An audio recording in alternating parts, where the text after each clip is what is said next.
gets tight looking right, you got the ice with it. A conversation with me will change your life. Your wife want the pipe, and when I hit you feel a slight difference. In her box, my cock's bigger, I'm hot nigga. She don't rock with you, she got with you for dough. Your hoes a thought, if you fuck around, I'll take your mom, kiss her, fuck her, then I'm taking your hot sister. Your girl, not a side girl.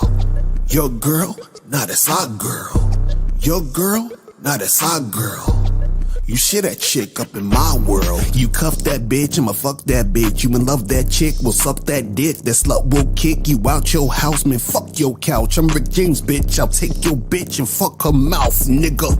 You bitchin' cause I'm smashing your hoe, you so passionate though. You would laugh for to go on the trip, now you trippin' because I got her ass, you acting vaginal, bro. I'll give her back, blow her back out, then go. Nigga, act like you know. Sharing is caring, nigga, I dare a nigga to swear that niggas can get to his chick. I put fear in niggas, they scared this nigga will take the girl and make her my bitch.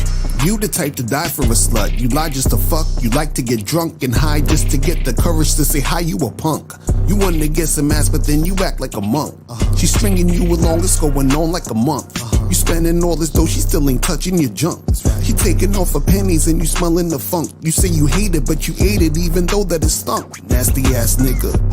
Your girl, not a side girl. Your girl, not a side girl. Your girl, not a side girl. You shit that chick up in my world.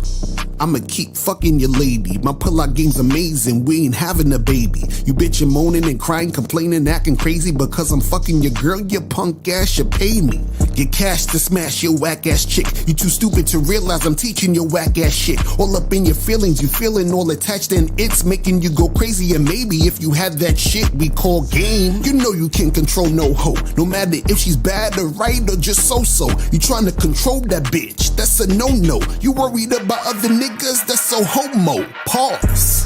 Niggas wanna be so romantic, but they chick be all up on another man's dick. I be on that man shit, they be acting manic. I don't think these guys know what a man is. Y'all thinking you're out here winning with your money and status, you're thinking you're rich. But how you see yourself as a winner if I could ruin your day by smashing your bitch? Oh shit, I'm pressing the wrong fucking shit. God damn. I'm like, what's that about? Shout out to everybody. I'm up here pressing the wrong buttons and shit. That's what happens when you do shows late as fuck. You feel what I'm saying? But shout out to everybody in the chat, man. Shout out to April MC in the motherfucking building. With your sexy ass girl. Shout out to who else got up in here. Shout out to Jaden. Shout out to Joe Blast in the motherfucking building. Shout out to Monogamous Player. Shout out to Steve O Baby in the building. Shout out to AJ Lindo, Soulmonger, LaGrossi. Shout out to Use. Shout out to Rizzo. Shout out to Brandon. What's poppin'? Hakeem, what's good? Lee Reacts. Shout out to J Bone.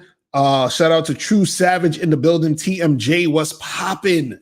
So today's show, guys, is gonna be crazy. It's gonna be great, man, because this is a video that's been floating around.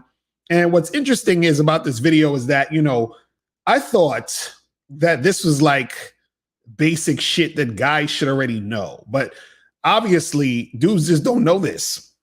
Like, I didn't know the game was this. I mean, I did know, but I didn't know it was this terrible out here in these streets where guys didn't know that shit is going down like this. Like, they had no idea that women don't like nice guys. Right? But before we get into all of that, right, what I'm going to do real quick, and then we're going to come back. I want you guys to remember to make sure that you get on that Bad Boy membership and the Masculine Identity membership, because remember, guys, next year, that's in a month and a half at this point, right? The prices are going up. So make sure you jump on this shit ASAP so that you can get on the Bad Boy membership and the Masculine Identity membership. Check this out real quick. This month on the Bad Boy membership, you're going to get Deep Game Part 2, 10 Essential Principles to Transform Your Dating Life. This is the Part 2 to the Deep Game series. In this program, you're going to learn the one thing you can do to be the most attractive man to women. You're also going to learn 2 types of women who's the easiest to sleep with. You're also going to learn the one thing you must do during sex to keep women coming back for more. And you're also going to learn exactly what to do to keep women interested interested in you for a long-term relationship. You're going to learn all this and more by going to badboymembership.com right now and check out Deep Game Part 2.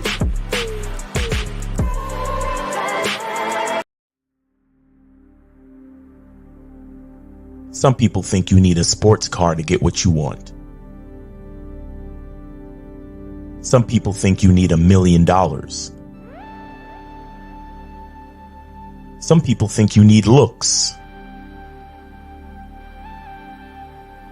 status. The only thing you need is what they can't get unless they come straight to you. And that's your identity.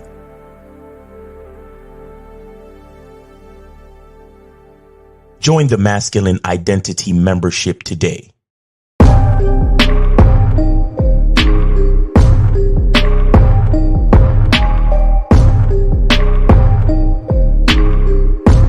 MasculineIdentityMembership.com. All right, we back. Shout out to everybody in the chats. We are back. We about to go the fuck in tonight. Because, you know, what I find interesting is that there are really, like, there's a lot of guys who just don't understand game. I'm starting to see this. It's worse than I thought. It's worse than I thought. Because dudes out here just really don't understand dynamics between men and women. They don't understand themselves. They don't understand how women are going to react to certain things. So when they see the video that I'm about to share, I'm going to just show you a clip. It's really quick. And then I'm also going to be showing you some comments of the you know, what people are saying about this video, which I thought was very interesting, because what happens is that, you know, guys see this stuff. And one of the main reasons why guys feel some type of way about women talking about they don't fuck with nice guys or they treat nice guys like shit is because the guys, they get mad because they identify with the nice guy, even though the nice guy isn't really nice. I actually talk about that in my book, The Magnificent 10 Crucial Dating Tips for Men. All you should have that. So at MrLocario.com. But what a lot of nice guys do is they put on an act. It's a show, right? Because that's not who they really are. That's who they're being to get the girl to like them. Do you understand what I'm saying? So they do whatever she says. They're being about whatever she's trying to be about. And then they consider that, well, I was being nice to her. I was being, you know, kind and all this other stuff. But that's not really who they are. They're just putting on that show to get the girl to like them.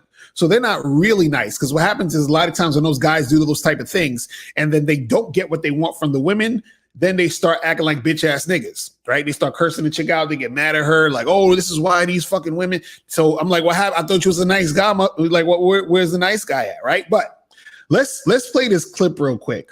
Now, this is the clip that's been going viral. And what's interesting is the only reason why it's going viral is because men ain't got no game. Like, as I watched this clip, I said, everything this chick is saying makes perfect fucking sense. But to guys who don't have game, who have weak ass game, it makes no sense and they're going crazy. But let's play this real quick. The bad boys that I dated, I thought, you know what? Let me just date the good guy. And that didn't work out because I felt like superior to him. There was no sexual polarity. It just didn't work out because I felt like I was the boss. I felt Did you find yourself snapping on him and getting a little bit more disrespectful than you normally would? Very. That's typically what happens. Yeah. And I did things to him that I wouldn't do to Katie. And it's unfortunate because he's the good guy. He didn't do anything to me. The problem is that he didn't put me in my place when he should have, whenever that was supposed to happen. At some point in our relationship, he didn't put me in my place as the woman, as his woman, and he didn't show me that he can lead. So I felt like I was leading the entire household when it's really supposed to be him. After all the bad boys. All right, so you see that right there, right? Let's go into this. So one of the biggest things that guys was feeling some type of way about was when she said, you know, he didn't put me in my place, right? So certain guys felt triggered by that. And what you got to understand is this. All she's basically saying is I was with this guy. He was being super nice and he wasn't leading. So because he wasn't leading, I had to lead. As a woman, I had to lead, which is what I don't want to do. That's not my place to lead. So when she's saying he should put me back in my place, essentially all she's saying is that he has to take the lead so that I could follow him. My place is to follow him. That's literally all she's saying.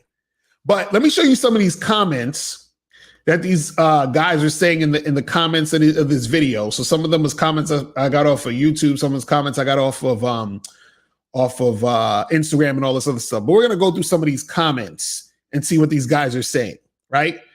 So this person says, the only thing I heard was her saying that she's made for fucking and not relationships with decent men. It's really that simple. Keep her arm's length and push up in the loins occasionally. So sad. So sad. I pray for you niggas who got weak ass game. I pray for y'all. See, basically what he was saying in that comment, he was like, you know, this is the type of chick that you basically just need to smash, right? Because, you know, she's not wifey material at all. Because, you know, she can't take a good guy who's going to be good to her and do these things that he need, you know, that she should want him to do and yada, yada, yada, so forth, so on, and all that other crazy shit, right? What he doesn't understand is that a woman is going to act differently towards different guys. So if you're a guy who is a leader, right, she's going to respect you, and therefore you're going to have a particular type of relationship with her that benefits you and her because she respects you as a man. If you're the nice guy who basically just does whatever the fuck she wants, then she is going to walk all over you, and she's going to disrespect you. This is why she feels superior to you. She feels superior to you because she doesn't see you as a man. You understand? So a lot of guys, this is the problem with it, is that they think that men and women are equal. They think that when it comes to them dealing with a woman, that they just come into the situation and they don't have to lead the woman. See, when you think you don't have to lead a woman, you are making a fatal fucking mistake. You're making a big mistake. You have to lead a woman, period. If you do not want to lead a woman, do not be in a relationship with a woman. I'm gonna say it again. If you do not want to lead a woman, do not be in a relationship with a woman. It's that simple. Because the only way you're going to function in a healthy relationship with a woman is if you're leading the relationship, you're leading the woman, right? See, you have situations where a woman is leading the man, but usually it turns out like what this woman was saying in the video. Because I want you to notice something the guy said, right? She said, I do all of these things, and he basically said, this is typically how it's gonna happen. Right? I'm gonna play this again because it's real short. I want you to notice when he says that part. She says, yeah, you know, I did all this. He's like, oh yeah, well, usually if that happens, this is typically what's gonna happen. See, he knows what's gonna happen when you're a guy who is not leading. But let's play the this again. The bad boys that I dated, I thought, you know what? Let me just date the good guy. And that didn't work out because I felt like superior to him. There was no sexual polarity. It just didn't work out because I felt like I was the boss. I felt like... Did you find yourself snapping on him and getting a little bit more disrespectful than you normally would? Very. That's typically what happens. Yeah. And... You see what I'm saying? She said, I felt like I was the boss. And he said, did you get snappy at him and start, you know, and she's like, yeah. He's like, yeah, that's typically what happens. Like he knows. See, a lot of these dudes don't know this. You see what I'm saying? They don't know this. So they get into a relationship with a woman. They are sitting there thinking, oh, well, you know, she's a grown ass woman. I don't got to lead her and blah, blah, blah. And then she fucking looks at you like you goofy. And then you get all this drama and all this other stuff. But see, when you don't understand this, you're going to be in these situations. And then what's going to happen is you're going to be scratching your head wondering like, man, this chick is crazy. But then you're going to get with another chick. You're going to be that nice guy again who's not leading. And the same chick is going to do the same shit. I mean, the next chick is going to do the same shit the last chick did. You understand? That's what's going to happen. But let's see some more of these comments. Let's see some more of these comments real quick that these people were saying about this video. All right, let's see some more of these comments. So this one says, how about you grow the fuck up? Why do I have to put a grown woman in her place? Why do you lack the self-control or restraint when it's necessary? Why do you lack communication skills? Why are you unappreciative of a level-headed man? Why did you feel comfortable disrespecting him when he wouldn't have done that to you? It's 2022. Time to cut this shit out. See, these niggas out here crying. They're crying. And see, what happens is that a lot of these guys don't realize the response they're getting from women is based off of the type of man they are and the type of man they're being. It's that simple. All the things she was saying, because remember, she said she fucked with the bad boys, right? See, this is what typically happens. The woman fucks with the bad boys, the alpha guys that she likes to fuck with. Shout out to my dude, Miles Cunningham in the building. Shout out to my dude, Miles Cunningham in the building. See, typically what happens is that the woman will fuck with, the alpha male guys that she's really, really, attracted to, right? And then what happens is that these bad boys, these alpha male dudes, they might do her a little dirty. You feel me? They might, keep smashing. She's and they're not doing what she wants. You understand? They're not doing what she wants. And then so she either gets tired of that guy and leaves him, or he leaves her. Right? And shout out to my dude, Caleb Jones, because he did a video about this a while ago where he said, a woman has mainly two choices. It's the alpha that she can't control, but she's attracted to him. And then she'll get frustrated and leave him. Or the beta that she can control, but she gets frustrated because she's bored with that guy because he's boring, and then she leaves him. So she has to choose between the alpha she's attracted to, but who will frustrate her because he's not going to change for her, so she's probably going to leave if she gets frustrated enough, or the beta who's so boring that she leaves because he bores the shit out of her. You understand? So what happens is that you have these women with these guys who are the alpha male bad boy guys. She couldn't change him, and then she left, or he left her. So now she's like, I'm tired of these guys, these alpha, masculine, sexy guys who are just doing me dirty or who I'm frustrated with. Let me go get with the nice guy beta male. You understand? He's like, let me get with the nice guy beta male. So then she gets with the nice guy beta male, but she's bored. He's too nice. She's like, I'm the boss. And then she starts disrespecting him because she don't really respect this motherfucker. Right? And then she'll jump right back to the alpha who she can't change and get frustrated with him. It's just a cycle. That's how it goes. Right? But see, the thing is this. If you're a guy who's on point, understand that when a woman sees you're on point, right? She's going to have respect if you're the type of guy who knows how to manage a situation and lead a woman correctly, right? But let's see what these other comments are saying. You got a few more comments. Let's see what this is saying. Now this one is this one is ridiculous right here. I don't know what the fuck this nigga was saying, but let's read this comment right here. He said, a lot of people don't understand that the woman is supposed to lead the household. What? This nigga, he's already losing in life.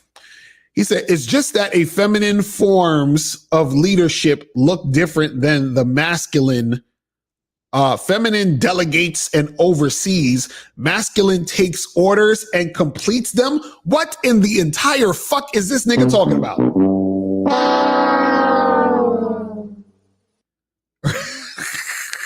He says, however, you're able to recognize and be aware of how those dynamics can manifest in our relationship is how and where you're going to understand what your role is. Not that she's wrong, just that there's more to it than just a man leading by putting a woman in her place to be led.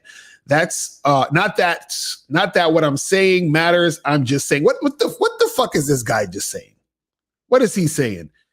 Yes, look at his name. His name is Prince Rose.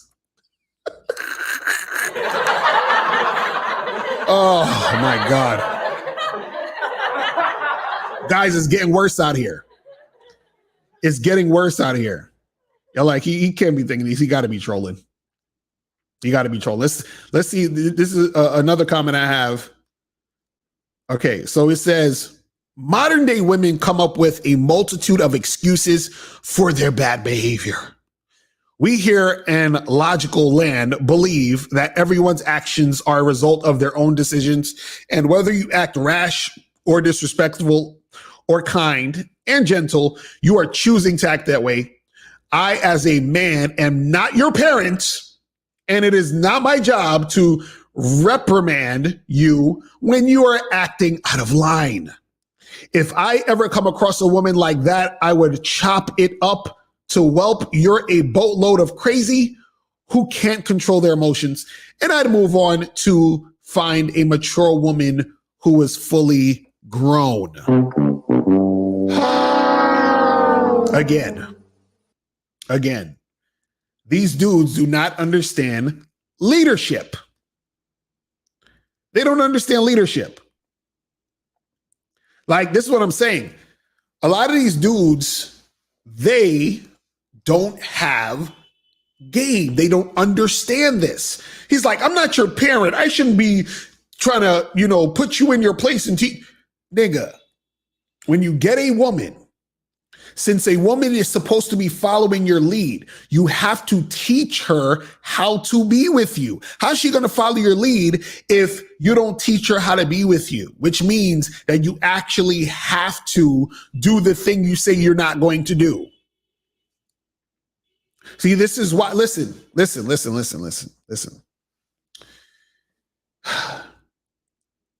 If you're in a situation, right, with a woman, understand, because see, hold on, let me see. Somebody in the chat said she's a child. No. It's not about her being a child. She's a grown woman. But what you have to understand is that when you come into the situation, right, that means that the dynamic between you and her is you are leading and she is following. That is how the relationship is going to work. You understand? So you have to be a leader. If you are not a leader, right, she's not going to be able to follow you. She doesn't follow you. She's going to be disrespecting you because she has no respect for you because you are a man, or I should say a male, right? Because you're not leading. You understand? You're not leading. So this is what's going to happen. So a lot of guys don't understand. They sit there thinking, again, this is what happens when you think you're equal to women. You understand? This is what happens. Well, I'm not her parent. Her parent should have taught her better than that. No, when you are in a relationship with a woman, and this is a chick you're dealing with, right? The dynamic between you and her is that someone's leading, someone's following. Now she's leading, she's going to disrespect you because that is not her place, which is why she was saying that the guy needs to put her in her place. You understand? Her place is her following your lead. You understand? Because by you putting her in her place, that means you are in your place. Get it? But see, that flies over the average surface dweller's head. Shout out to Steve. See, when you just look on the surface, you're looking at it like, well, why should I have to do that? Listen, you don't have to do shit. What I'm suggesting, though, is that if you don't want to do this, if you don't want to lead, don't be in a relationship with a woman. It's that simple. It's that simple. If you do not want to lead, do not be in a fucking relationship with a woman. You understand what I'm saying? It's that simple. See, guys, they want to sit there and be like, oh, well, you know, I shouldn't have to do that. Okay, well, don't do it. And then you're going to get this type of energy from a woman you're dealing with. You understand? Don't do it, and you'll get that type of energy from a relationship with a woman you're dealing with. This just is what it is. You feel what I'm saying? Let me take some calls real quick. I see some calls coming in. Let's go to 267. 267. What's popping? Who this? Yo, what's good? It's Dave G. What up, bro? Did you donate? Oh shit, damn, I forgot to donate. Can I do it right now while I'm on the phone? All right, go ahead. What's your question? Y'all niggas be killing me. So yeah, basically I saw this video floating around or whatever, but like I think what's happening is a lot of guys are taking what she's saying as well, you know, he needs to control me. And you know, we all know you can't control women, but they're taking it that way as if, you know, he needs to control me, he needs to, you know, tell me what to do or whatever like that. And like, yeah, you know, just like you said, you're supposed to tell a woman what to do in order for her to know how to, you know, treat you and you know, how to be led by you. Right. You know what I'm saying? But you know what I mean? Like, as far as that goes, like, I think a lot of guys are just taking it the wrong way, or, you know, guys take these videos or take what women say, you know what I mean, different ways, you know what I'm saying? But as far as like knowing what to do as a man, like if you already know what to do as a man, you're not really taking what she say out of her mouth seriously. You know what I'm saying? Right. But I also had a question. So I wanted to give you a little scenario that I was going through with this chick or whatever. But so I set up a date with her. Well, I tried to set up a date with this chick. Now this chick, I met her about a month ago driving or whatever, and I tried to set up a date with her before, but, you know, she wasn't available. She was on bed rest. She was going through some shit or whatever. But, you know, I told her to hit me up, you know, whenever you get free. And so she hit me up. So by way of text message, she basically said, hello. She was like, hello, how are you? I'm like, I'm good. Life's great. And I take it that you like to share some of this greatness with me since you texted me. So, you know, when are you free? Right. So she said, I'm free. So she said, I'm free on Sunday. So I said, great. Meet me here, you know, Sunday, which is tomorrow, at 8:30. I gave her the place. So I actually chose, I picked one of two places. So the first place I chose was this hookah lounge, but you know, everybody don't smoke. So she basically said, she was like, is this a date? Because I don't smoke. And that's not my idea of a first date, but I don't mind staying out late. But can we do something fun? So I'm like, all right, cool. You don't smoke. So what I said to her was, all right, that's cool. Meet me here instead. So I texted her the location of a bowling alley, which is not that far away from the original place. I said, yes, this is a date as long as you wear something comfortable and sexy. So she said, all right, well then you should pick me up if this is a date. Oh my God. Right, exactly. As opposed to her meeting me there. So what I said in response to that, I said, I'd actually like you to meet me. If the date goes well, I'll take you home.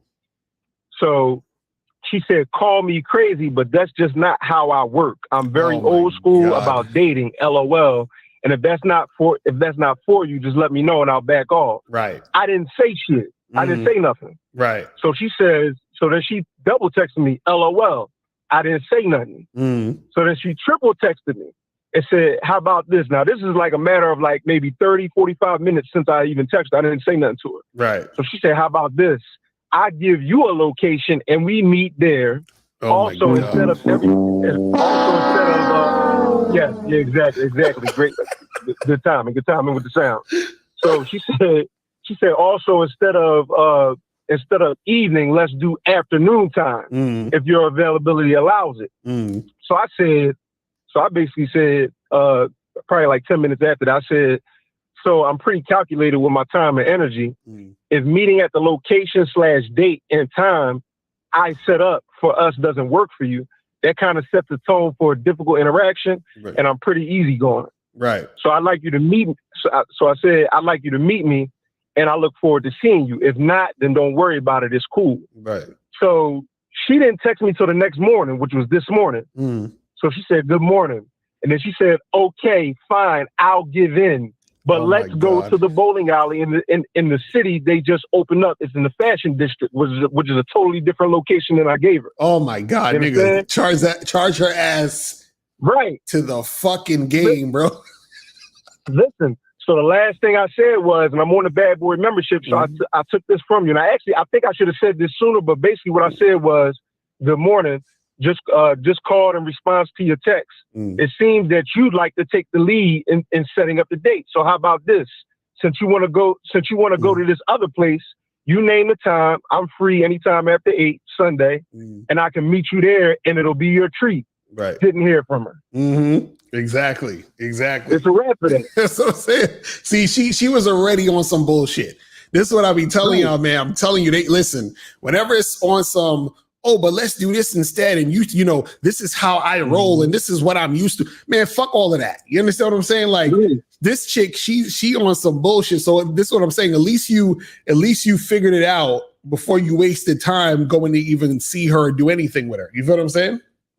Exactly. And I'm like, I was taken aback because I didn't think she was going to respond at all after the first time I objected to her. Right. So, but she kept responding. So I'm like, all right, she might want to do something, but it just seemed like you trying to take the reins of the shit. You see what I'm saying? Exactly. And that, so, that shows you. I just want to know if I did that shit right. Nah, that's exactly what you're supposed to do, because that shows you that she doesn't have high interest in you. You see what I'm saying? If she had high interest, she would have just came through to whatever the fuck you were saying that you was trying to do. You feel what I'm saying? Even at the hookah spot, even if she said, I don't smoke hookah, she would have been like, hey, sounds good. I'll meet you there. But just to let you know, I don't really smoke hookah, so I'll probably just drink or something. You know what I'm saying? Like she would say something to that effect. But a lot of times what happens is that these chicks, what they do is when they have that sort of medium interest in you, they're trying to take over from the jump and trying to lead the interaction because they don't really have that interest in you in the first place. So they're like, well, since I'm not interested in him, I'm not going to follow him, because women only follow guys they're really interested in. The guys who they're not interested in, they use those guys for their own agenda. You see what I'm saying? So she was going to be like, oh, let me get him to take me where I want to go. Let me get him to do what I want him to do. Let me get him to pick me up and do all of the shit that I want him to make happen. And as soon as a woman is doing all that, and as soon as you comply with her request, it's a fucking wrap. Like it's so it's almost like in a lot of cases, a lot of times, it's the funny part. A lot of times guys don't want to charge a chick to the game because let's say they might think she's bad or, you know, they're interested in seeing her. But understand, if she's trying to run shit, you got to charge her anyway, because if you go along with what she says, she's going to disrespect you anyway. She's not going to fuck with you like that anyway. So you have no choice but to charge her anyway. You feel what I'm saying? Yeah. So it's like, you got to do that. She's going to end up jerking you around. Exactly. You see what I'm saying? So that's what it is. Cool. Right. So yeah, man. Appreciate you taking my call, man. For sure. Sir. I'm on the Bad Boy membership. Yes, sir. Keep spitting that good game for sure. Yes, sir. Make sure you hit that donate button on the way out, my brother. All right, I'm holla at you. I'm gonna do that right now. That's what's up. Appreciate it, man. I'm holla. All right. Peace. Yeah, man. Listen, man. Y'all guys, don't be fucking around with these chicks on that bullshit. You understand what I'm saying? Don't be fucking around with them on that bullshit. Let me see. Let's go to let me get this other call. We're gonna go to 202. 202. What's popping? Who this? What's going on? Hello, Johnny. Yo, your phone can you is. Hear me? I can hear you a little bit. What's going on? Who's this? Johnny from DC. What up, my brother? Did you donate? Yes, sir. That's what's up. So what's going on? What's going on? I kind of have like two scenario questions. Hold on. Are you on the? Hold on. You on speakerphone? Yeah. Yeah. Take it off speakerphone. Speak right into the phone. Don't have it on speakerphone, because that shit is like, you know. Okay. Right. I took it off. Is it good now? Yeah, it's way better now. Okay, go ahead. Okay. So I have like 2 question scenarios, and like it's kind of like about like, am I being manipulated and stuff like that? But let me just get into the scenario. So like, let's just say I had like a girl I was like smashing, and it was just like that type of thing we were doing. Like I smashed her like it was like 5 times, like 5 weeks. So like once a week we're fucking and shit like that. And I was wondering like, is it like like this may sound like a dumb question, but like let's just say if you're chilling with a girl and she asks you like, hey, do you want to go to this restaurant? Even though I never asked her or brought up anything about asking her to go to a restaurant, but a girl asking you to go somewhere with her, is that like her is that her just showing that she's so interested in you that she wants you to go to this restaurant with her? Or would that be me like submitting to her? So who is hold on. So who is this girl asking you to go to the restaurant? This the girl you smashed like 5 times? Yeah, like a girl, yeah. Is she paying? Yeah, like, I mean... No, I'm asking. That's what I'm saying. Like, what is the scenario? Did she say, hey, I want to take you out to this restaurant, my treat? I just, I think this is a really cool restaurant. Is she paying? No, it wasn't like that. It was just like, hey, do you want to... hey, let's go to this restaurant. Like, I want to go eat here. Like, just off the random. Like, after we smashed, she was like, hey, I want to get some food together. Like that. Like, she's asking me. So, like, I don't know if, like... I was thinking, like, oh, she's asking me, like, that means, like, she's interested. Like, no. If she listen. If she's asking you in the sense of she's trying to get you to do something for her, no, sir. You understand what I'm saying? Like, no, we ain't going to no fucking eating and all that other. It'd be different if she was saying, hey, listen, there's this really nice spot. I want to take you to, to get you some dinner just to show my appreciation because I really like you, and I want to. It's my favorite spot. I want to take you. That's different than her suggesting you to take her out to dinner. You see what I'm saying? Ooh, you're right. You see what I mean? Yeah, because also remember, if y'all just fucking, right? So you're not going to be necessarily the one doing anything for her outside of that until she's proven herself worthy for you to do that for her. Now, if it happens to where she wants to take you out, you understand? That's another thing. Now, with that, even you want to be a little bit careful because now you don't want to be sort of like indulging in that type of situation too much because then she's going to feel like y'all invested more than what the situation calls for right now, which is just fucking. But if she was suggesting to go out to eat, it would need to be her basically saying, like, hey, I want to take you to this spot, and her paying and doing all that shit. You feel what I'm saying? Word. That's kind of like a scenario because I was on, I think your past 2 lives ago, and actually my phone got cut off, but like it was kind of like the same. So is this basically the same, like the same answer to like, let's just say the girl, like after we fucked, and then like 2 days later she texted me and was like, hey, do you want to come to the beach with me? Like, let's just say you live in a city where a beach is nearby, and she's like, hey, let's come to the beach with her. That's not her just showing interest. Right. So you're saying, so you're basically saying like when because this is the problem, right? Usually, and this is what usually happens when that type of shit is happening. Usually when you're fucking a girl and then she's asking you to do other shit, that's because you're doing more than just fucking her, which is why she's asking you to do more shit. So usually when a chick is asking you to do more shit, that's because you, in some form or fashion, made her think that this was more than just fucking. You understand what I'm saying? So what I'm asking you is in them situations, were you doing more than just fucking these girls? Like I guess like more than fucking, like, yeah. Oh, your phone sound like it's going in now. So what else is you doing with them? Like I would go on the date with them. Like if they say, hey, I want to see you again. Like I want to go to this restaurant. Can we go? So you took them out to wait, hold on. The same girl who said she wanted to go out to eat, you took her out on a date to eat?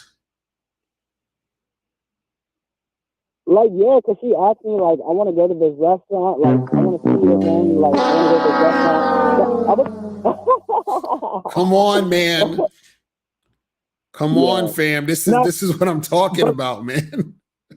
This is what I'm talking about. I was thinking about like, cause like after a while, I was trying to. After a while, what happened? No, I said after a while, I did start to like her more because like one time, like she invited me to her place and she like made me a meal. So it's like she did that when I was. So you started liking her and taking her out and doing all this other shit because she made you a meal? No, she would pay too sometimes. Sometimes she'll pay too. That's the only reason why. Like if she wasn't paying, then I would automatically kind of feel like, nah, she's trying to manipulate me. No, but this is what this bro. This is the problem. It's the problem. It's the problem, right? Mm-hmm. The problem is that, see, you're saying, well, is the girl trying to do this and do that and do that? The reason why she's trying to do all those things is because your actions are telling her it's more than just fucking at this moment. Because how long have you been fucking these girls? One of the girls was about like 7 months. Okay, 7 months. Okay, that makes sense. If it's 7 months, you could go on dates or whatever. What's the other girl? The other girl, it was kind of like a month and a half.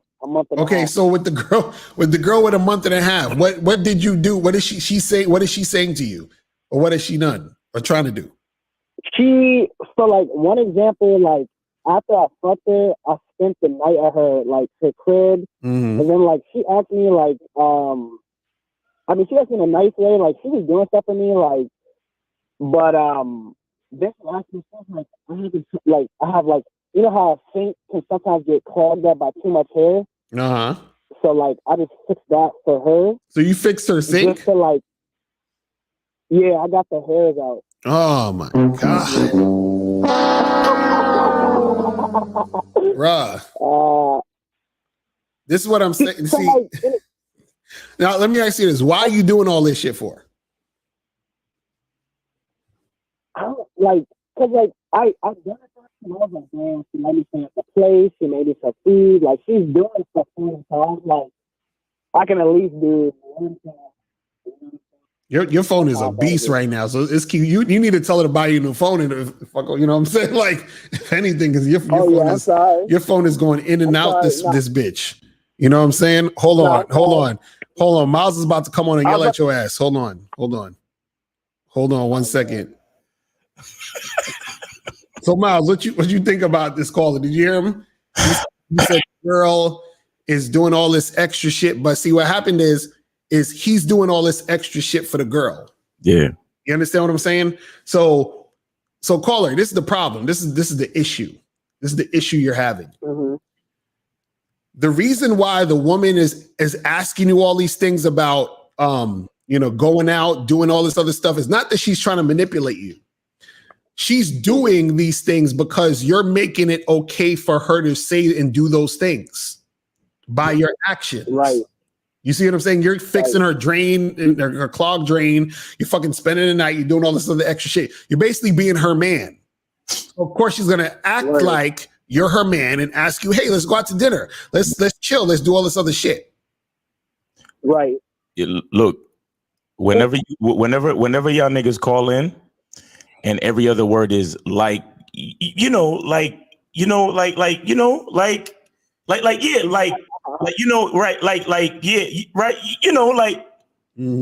you motherfuckers is doing too much and you're infatuated. You're infatuated and you're pedestalizing a bitch. Like you can literally hear it in his fucking voice. Right. And whoever this bitch is, she's about to end up like the bitch on the video, the clip. Right.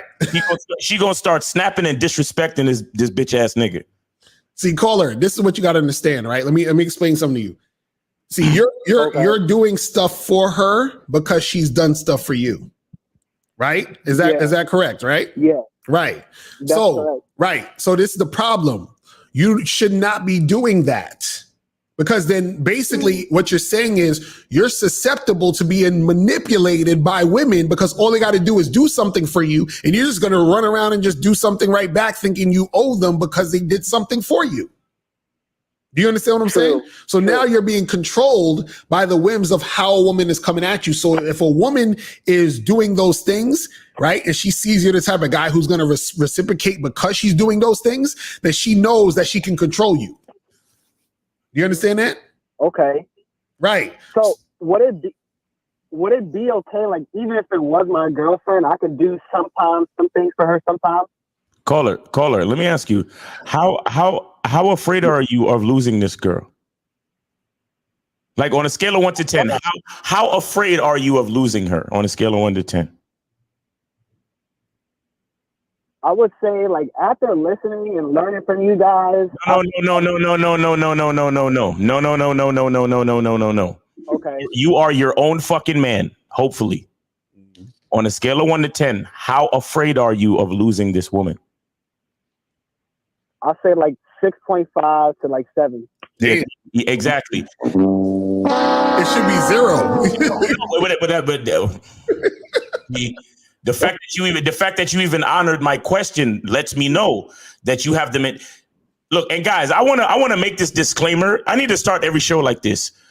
Before I call you a bitch ass, fuck ass, whack ass, lame ass nigga, just understand that I'm not talking about you personally. I'm talking about your mindset. Okay, so try not to take it personally. But just the fact that you honored my question just now, it means that you're in a bad way when it comes to this female mentally. Do you understand that? Yeah. And this is exactly why women feel superior to nice guys. Right. Because you are 6.5, you're 60% afraid. And I suspect that when you say 6.5, what you really mean is 10.5. Right. With your bitch pussy ass mind state. This is why she's gonna feel superior to you. This is why she says she want to go to that restaurant. She sounds like you know what it sounds like? I always remember that fucking clip where Puffy offered 50 Cent to take him shopping. Oh, right, exactly. And 50 Cent was like, "What the fuck did you just say to me, nigga?" You understand? Because in every situation there's a leader and a follower. Right, exactly. And if you're not leading, you're fucking following. And if you're and here's the thing, like you said earlier, you know, Lucario, because I was listening to the show and and that's the reason why I had to come on, because you're talking about leadership and shit, and you was like, if you don't want to lead, or if you don't know how to lead, you just should not be in a fucking relationship. Right. You understand? It's like it's like a fucking, if you saw a lion. See, this is shout out to Steve the Dean. This is why he calls you niggas grass eating lions. Because lions don't eat grass. Exactly. So if you're a man and you're in a relationship and you're following, you are literally going against nature. Right. So the woman is gonna fucking disrespect you. This is why she's gonna feel superior to you. Right. So I was about to say, like, even like, let's just say, even if it was my girlfriend, let's just say it's a whole different situation, like where I had a girlfriend. You're saying like, is it not okay to like do stuff for her, like, even though that's like my girl? But like, no. Caller. If she's your girl, then yes, it's okay for you to do stuff for your girl. But guess what? In order for her to be your girl, she has to be vetted. And in order for her to be vetted correctly, you can't be doing shit for her now. This is what I'm trying to say. You see what I mean? The fact is, if you're doing all this shit for her now, she gets entitled now. And then if she becomes your girl, which you'll probably do before you even finish the vetting process, right? Then you're going to have a girl who's going to be with you. And then because you started out doing all of this shit for her because she was doing shit for you, then she's not going to respect you in the relationship. You understand what I'm saying? So what happens I didn't is even see it that way. Exactly. Yeah, we know. Yeah. So what happens, bro, is this. You got to understand this, man. She has to earn you doing those things for her. Right? And her doing stuff for you is not her earning you doing stuff for her. It's just like, for example, if you, do you ever go to college? Yeah. Okay, did you graduate? Yeah, I got my associates. Okay, now, did you have to work to get your associates? Yeah. Okay, exactly. You didn't just go to the college and say, hey, college, I'm going to do this things for you. And then can you give me my associates this week? Because I'm going to do this thing for you today. No, they look at you like, nigga, come in here, do your fucking job. Then you're going to get your associates. You see what I'm saying? It's the same concept. The chick has to do something. So even if she's, let me take you out and let me clean your room, knock yourself out if you want to do that. You understand what I'm saying? But understand that you ain't getting nothing because of that. You ain't getting no points for that shit. That's how you got to look at this shit. And sometimes what happens is sometimes this. Sometimes y'all shouldn't even allow women to do that type of shit. You know why? Because this is part of the vetting process. Check this out. Let me blow your mind just a little bit, right? The reason why she's doing the things that she's doing is because you've opened the door for her to be comfortable to do those things. Now, check this out. How is she going to be comfortable doing those things if your actions and your words are consistent and she has no room to do that? So let me show you how that looks. If I'm vetting a girl, listen, you said you've been seeing this chick for a month, right? Yeah. Okay, check this out. This is how you see a chick for a month. Let's say I met up and got drinks one time for the first time off of Tinder, right? You got drinks. Okay. I bring her back to the crib. I go to her crib. We smash. Soon as I'm finished smashing, right? I bounce. I say, hey, this was fun. I'll holler at you later. I bounce. Then I hit her up next week and I say, yo, what you doing Friday? She's like, oh, nothing. I say, yo, cool. You know what? Come through to the crib at 8:00 so we can do what we did last week. She says, cool. She gets to 8:00. We smash. She's out of there by 8:30, 8:45. Right? Next thing you know, I hit her up the next week. Or she hits me up and she's like, hey, I want to see you. Okay, cool. Well, listen, come through to my spot at 7:00. She gets to 7:00. She's there from 7 to 7:30. After 7:30, she's out of there. Right? Now, next week she comes through. We fuck. She's out of there. Now, check this out. The message that sends her is we're just fucking. You understand? He's not my boyfriend. He's not boyfriend material and all this other. We just fucking, right? That's all we're doing. So basically the actions are saying that, and I'm not telling her we're going to be doing anything else. I'm not taking her to dinner. I'm not cleaning out her drains in her fucking house. I'm not doing shit. So what happens is the reason why she doesn't ask me about anything is because she knows that she doesn't get anything from me now because of my actions. My actions are telling her this already. You see what I'm saying? So the action, like for example, when you go into a pizza store, you don't ask them if they have the Jordan sneakers, do you? Right? Because you know it's a pizza store and they don't sell no fucking sneakers. So you don't even ask that question because you know the relationship between you and the pizza store ain't got shit to do with sneakers. Right? So when the relationship between you and the girl is just fucking, what the fuck would she ask you about anything else? You see what I'm saying? That's what I'm trying to explain to you guys. You have to keep shit how it needs to be at that moment when it needs to be at that moment like that. And then that's it. Then if she's been consistent with you fucking for like, let's say 3-4 months, then you can say, hey, listen, you know what? I had a good fuck session. You say, hey, let's go get something to eat. But this is after 4 or 5 months of consistent fucking. You see what I'm saying? That she's proven that she can actually be consistent with fucking without giving you a problem. Do you get that? That's what we're talking about. That's what we're talking about, brother. That's what we try to tell you, all right? How long has he been with this girl? He said he only been with her for like a month. Thank you, Miles. God. You've been with her for a month and you and I heard you say you spent the night? Yeah, I mean, shit, I was just thinking like, why do you hate yourself though? No, I was like, just to, fill up. No. I really don't care what you have to say. I just need you to get in touch with the fact that you don't believe in the man that you really are. Like you think you're a piece of shit. You think that a woman is better than you. You think that a value of a female and her vagina and her beauty means more to life than you do. That's what you think. And I don't need you to explain it to me. I can tell by the actions in your story. Do you understand that? Right. Okay. Like you guys who take issue with like certain things that we say as far as like, you know, how you feel. You know, you come on here and you be like, yo, you guys are hard on us. You guys are this and you guys are that. But who else is going to be hard on you when you don't even think enough of yourself? Like the real truth of the matter is the reason why we're even on this show is because we think more of you than you do. Right. We understand your value as a man to this world, to this life. We understand your value more than you do. Right.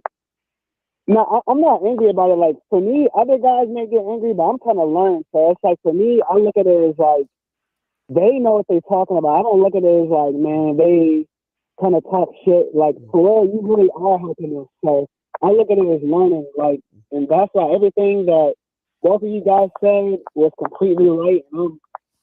I'm just a student of the game. I'm trying to learn the game, just like you guys. So I thank you. I thank you. Yeah, man. So just do your thing. Understand the vetting process. But are you on the Bad Boy membership? Not yet. Bro, get on there right now. I'm telling you, because we have a program that teaches you how to vet the woman so you don't have to go through all of this nonsense. You feel what I'm saying? How old are you again, Cola? Yeah, how old are you? How old are you? Hello? Yeah, how old are you? Oh, I'm 25. 25. Okay, yeah. So you still young, but you at that age, you know what I'm saying? So, bro, I'm telling you, get up on that ASAP so you'll know how to do this. Because this is the thing. It's because it sounds like you want a girlfriend, right? I mean, yeah, eventually, yeah. Okay, now check this out. Do you want a girlfriend who's gonna actually respect you, or do you want a girlfriend who's gonna bitch and complain and treat you like shit?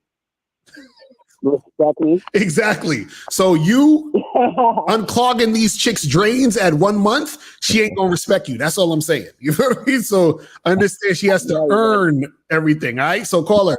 Get on that Bad Boy membership, brother. I'm gonna holler at you, man. Appreciate the call, bro. All right. Thank you, guys. All right. Peace. Thank you. All right. All right. So guys, truck, call your ass up, truck. Yo. Call up and get this shit cracking. You feel what I'm saying? I did a show today with K-Zag, bro. Oh, I saw a little bit of it with a dude called in about the child support shit or the court shit. That shit, like, that shit took my soul, bro. That shit took my soul, bro. Like, I just woke up. Right. I just woke up. Like, I basically had to go to sleep after that, bro. Like, it's like too much. It was too much, bro. Like, and the reason why is that, we do the work that we do. And the fact that niggas like still try to like come at what we're trying to say and hate on what we're trying to say, and then you see the results of when niggas don't have no game. Right, exactly. It's crazy. But 718, what's popping? Who this? Vicarious Moses, man. How you doing, man? What up, bro? What's popping with you? Did you donate? Yeah. All right. So what's going on? Nah, ain't nothing much, man. Just out on the streets doing what I'm doing. But here's the thing, right? You gotta understand, guys. Nice guys. I mean, well, what else more can you say? Because when you are nice to women, man, women just look at you like you're a soft cupcake. You understand? I just want people to understand it because I've been there. Trust me, and I know how it feels. Right. Because women, and trust me, and ever since I started changing myself, and then I started dealing with women, and I started coming at women a different way with like a guy with game, then they started respecting me more. And then that's when the chick started telling me, listen, she what's so special about me is because I keep shit real and I'm all about myself, as opposed to other guys who's not. Right. And since she told me that, I said, well, thank you. You understand? And that's how she became sexually attracted to me. So I just wanted to put it up. I just wanted to say that, man. So, thanks for taking my call. One last thing, Lucario, you said that, I'm pretty sure you said that you're going to try to come out with an audio, how to not enough in the friend zone. Yeah, I'm gonna come with that down the line. So don't worry. I got a lot of shit that I have before that I got to do, but it's gonna come down the line. Don't worry about it. I got you. Yeah. That definitely, man. Definitely. You know, it's dead in the streets right now. While I'm in the streets of Brooklyn. So Right. yeah. I feel you. All right, brother. I'm gonna holler at you, man. All right, peace. What I want to show real quick too is I want to show this other comment real quick that was under the video, of the chick that we just played for that video. But I want y'all to pay attention to this comment real quick. So this is from a chick, right? And she said, the reality is most women are attracted to dominant males in a heterosexual dynamic. It's actually that most modern males have been brainwashed into believing they are supposed to be passive with women in order to be a good guy. He's basically explaining how his passivity, which is considered more of a feminine trait, as he allowed her to lead the relationship instead. Every dynamic needs a balance of sexual polarity in order to work. Feminist brainwashing is why most men believe she has a problem for wanting a man to be more assertive with her. You can still be a nice guy who doesn't say yes to everything a woman wants or tells you to do. It's actually not healthy for anyone to behave as a doormat. Most heterosexual women are attracted to men that are confident and in their true masculine essence because it allows women to be feminine. Okay? Now, look at what the bitch ass nigga below her wrote. Wow, this is fucking stupid. That's what he wrote. Jesus. Do you see why these modern males are fucked up? She said all of that shit that was actually correct. And his bitch ass talking about, wow, that was stupid. Wow, that's dumb. Like how the chick is telling you, yo, and she's actually right. And you don't even see this shit go straight over your head. You see what I'm saying? And so this is what happens with a lot of guys in the game out here, man, is that they don't realize how important game is, and they don't realize the effect not having game will have on their lives when they're dealing with these fucking women. It's crazy. But Ma, what was your thoughts on that video though? Because what do you think about that shit? I mean, the woman is absolutely right, man. And I don't even like I don't even like saying that. Like sometimes when I say shit like that, it gets it's like it triggers me because I'm like, a woman ain't even supposed to be saying that type of shit for me to say she's right. You understand what I'm saying? But I told you guys this a while back. No, there's nothing good about being a nice guy. Mm-hmm. There's nothing good about it. You want to be a good man. That's what you want to be. Exactly. And once I say man, like niggas need to start realizing that man is synonymous with leader. Mm-hmm. So when I say don't be a nice guy, be a good man, it means be a good leader. What is a good leader? A good leader has faculties. A good leader has policies, requirements. A good leader has a program. A good leader has a structure for a woman to fit into. Mm-hmm. You understand? That's how it works. Right. When a woman has a structure, a man has structure for women to fit into. And the thing is, women want to fit into that structure. They want to. Right. You have to have the structure in place for them to fit in. So when she's talking about, you know, putting me in my place, she's not saying to fucking be disrespectful. Mm-hmm. And you could tell by these guys' reactions, where they'd be like, oh, she doesn't know how to deal with a decent guy. Right. No, when putting a woman in her place is what a decent man does. Exactly. Putting a woman in her place is not about malicious intent. It's not about force. It's not about control, manipulation, or anything negative. Mm-hmm. It's about first believing in the positive energy that you have inside of you to be a leader in the first place. Right. That's Right? real. So you say to yourself, I'm a leader, I'm a man, and I know that what I have to offer to anyone, including a woman, is valuable and worth it for her to submit to. Real talk. Real talk. Once you feel like that in your mind, for real, then when you meet a woman, you put her in her place. Mm-hmm. Like, don't you notice when a person has a really, neat, clean, and nice house, and it's well decorated? They call it a feng shui, Right. and what feng shui means is flow, right? So it's how the layout of the house flows. So when you walk in, there's a plant right there, and then further down there's a couch, and then there's a statue, and so on and so forth. So when a person invites you into their home, they tell you, "Hey, you can have a seat right here." That's them putting you in your place. Exactly. But it's not malicious, right? They're welcoming you into their house.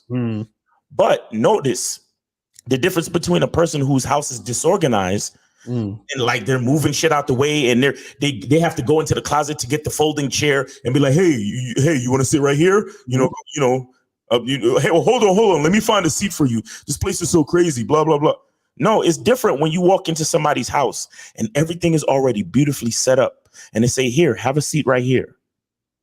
And then you sit down and everything is comfortable. And then they might give you something to drink, and y'all start talking, and it's a wonderful experience. That is leadership. Right. But of course you have to believe in the design. You have to believe in the feng shui of your mind and what you have to offer to this world as a man and as a leader. And so many guys, that's the part that they're missing. Right. And look at it like this way. And in 973, I'm gonna get to you in a second. Look at it this way. If you go to a restaurant and the person at the front escorts you to the table that you're gonna sit in, they are essentially putting you in your place. Now, if you were in a situation where you go to that restaurant and you're trying to get a seat and nobody's coming to you, nobody's talking to you, they just got you standing in the front, you might get a little agitated, right? You might say, yo, where's my seat? When can I sit down? Where can I sit and eat? Right. And you're upset because they are not putting you in your place. So when the woman is saying, I'm upset because he hasn't put me in my place, which is her place is to follow him as the leader of the relationship, him being the leader, then she's going to feel some type of way. It's the same concept. But 973 was popping. Who's this? And Brandon Webb, call in. 973. Hey, Mr. Lakai. Hey, can you hear me? Yes, sir. What's going on? Blue Steel. Hey, Mr. Lakai. It's Coach Steve. I donated. Appreciate it. So, all right. So what's going on with you? yeah. So I wanted to agree with that. Like as far as like being the leader and everything, like very few people ever talk about the man being dominant or being the leader when they talk about dating. And it's the result of brainwashing, because like people don't have a problem being a leader, for example, with parenting their children or a big brother over their younger siblings, or like manager at work, things like that. They don't have a problem being leader there, but they have a problem with a man being a leader over the woman. Right. And the proof that the man is the leader is the man is the one who does all the work to make it happen. You got to approach the woman, invite them on dates, set up the dates. So nothing would happen if he wasn't the leader off it. Right. And then like some more brainwashing, like it's perfectly fine for women to wear like tights, like so tight that their camel toe sticks out, and like and wear provocative outfits, but everyone gets like a panic attack if a guy wants to like flirt or talk dirty with women. So that's like goes to more of the brainwashing. And I did an informal survey. I asked a bunch of people, maybe like 20 people, like 9 out of 10 people said like, no, the man doesn't have to be a leader in a relationship. What? Well, yeah, this is what happens with the modern people out here, man. This is what happens. They don't understand how these dynamics work and play out, because understand is that, see, masculine and feminine energy is real.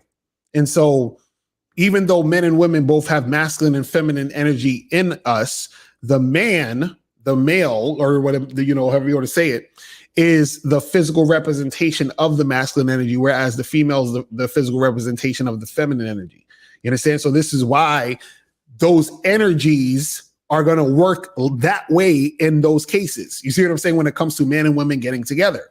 You see what I mean? But the problem is a lot of people don't realize that or recognize that. And we're in a day and age where, you know, nothing matters about nothing. You know what I'm saying? Like they don't understand the law of polarity and all that other shit. They don't understand that, you know, there's the yin and the yang. They don't understand any of that shit. So they think everything could just be everything. And it's like, that's not how this shit works in the material world. You know what I'm saying? So unfortunately, because they don't know that, then that's the, you know, the reason why you have all this confusion out here and all that other stuff. But you have any questions you wanted to ask, Coastal? Yeah, and like I was just gonna say, like another example is that tradition of the man is supposed to get on one knee and give a woman a ring costing thousands of dollars for an engagement ring. You know, that's like a really good example of the brainwashing. Right. But as far as questions, well, not right now. Maybe I'll call back if I think of one. All right. Well, appreciate the call, my brother. All right. So guys, call the number 646-481-3901, 646-481-3901. Probably go like another, 20 minutes and shit. You're going to wrap it up. Because remember, tomorrow we got the Real Game No Theory show at noon. You feel what I'm saying? So make sure you guys tune in for that shit. You feel what I mean? But yeah, it's crazy that a lot of these guys, because I was reading all these comments from these people under this video, and I was just like, yo, these dudes out here are lost. Like they've been so caught up in being losers so much that, because this is the thing, they identify with the nice guy she was shitting on. That's why they feel some type of way. Right. Really what it is. Yeah. But what was she really shitting on him though? But that's how they take it. That's how they take it, right? Because the thing is that they're looking at it like I'm the nice guy she's talking about. Right. And right. so, I've been through this plenty of times with these women. And this is why they're fucked up, because I'm a decent guy and I'm a good guy and I pay my taxes and I go to church every Sunday. So, I don't understand why she's acting this way. But they don't realize the reason why she's acting this way is because they're not a leader.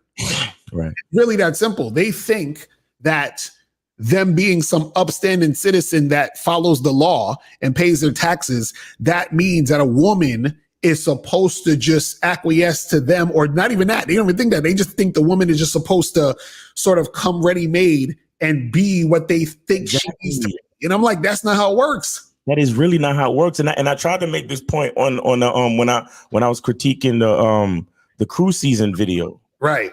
I did that video the other day. Like, guys, this is how I know that y'all don't believe in yourself, right? Because you think that a woman, you think that a woman is a cookie cutter, one size fits all situation. Right. You have to believe in yourself to the point where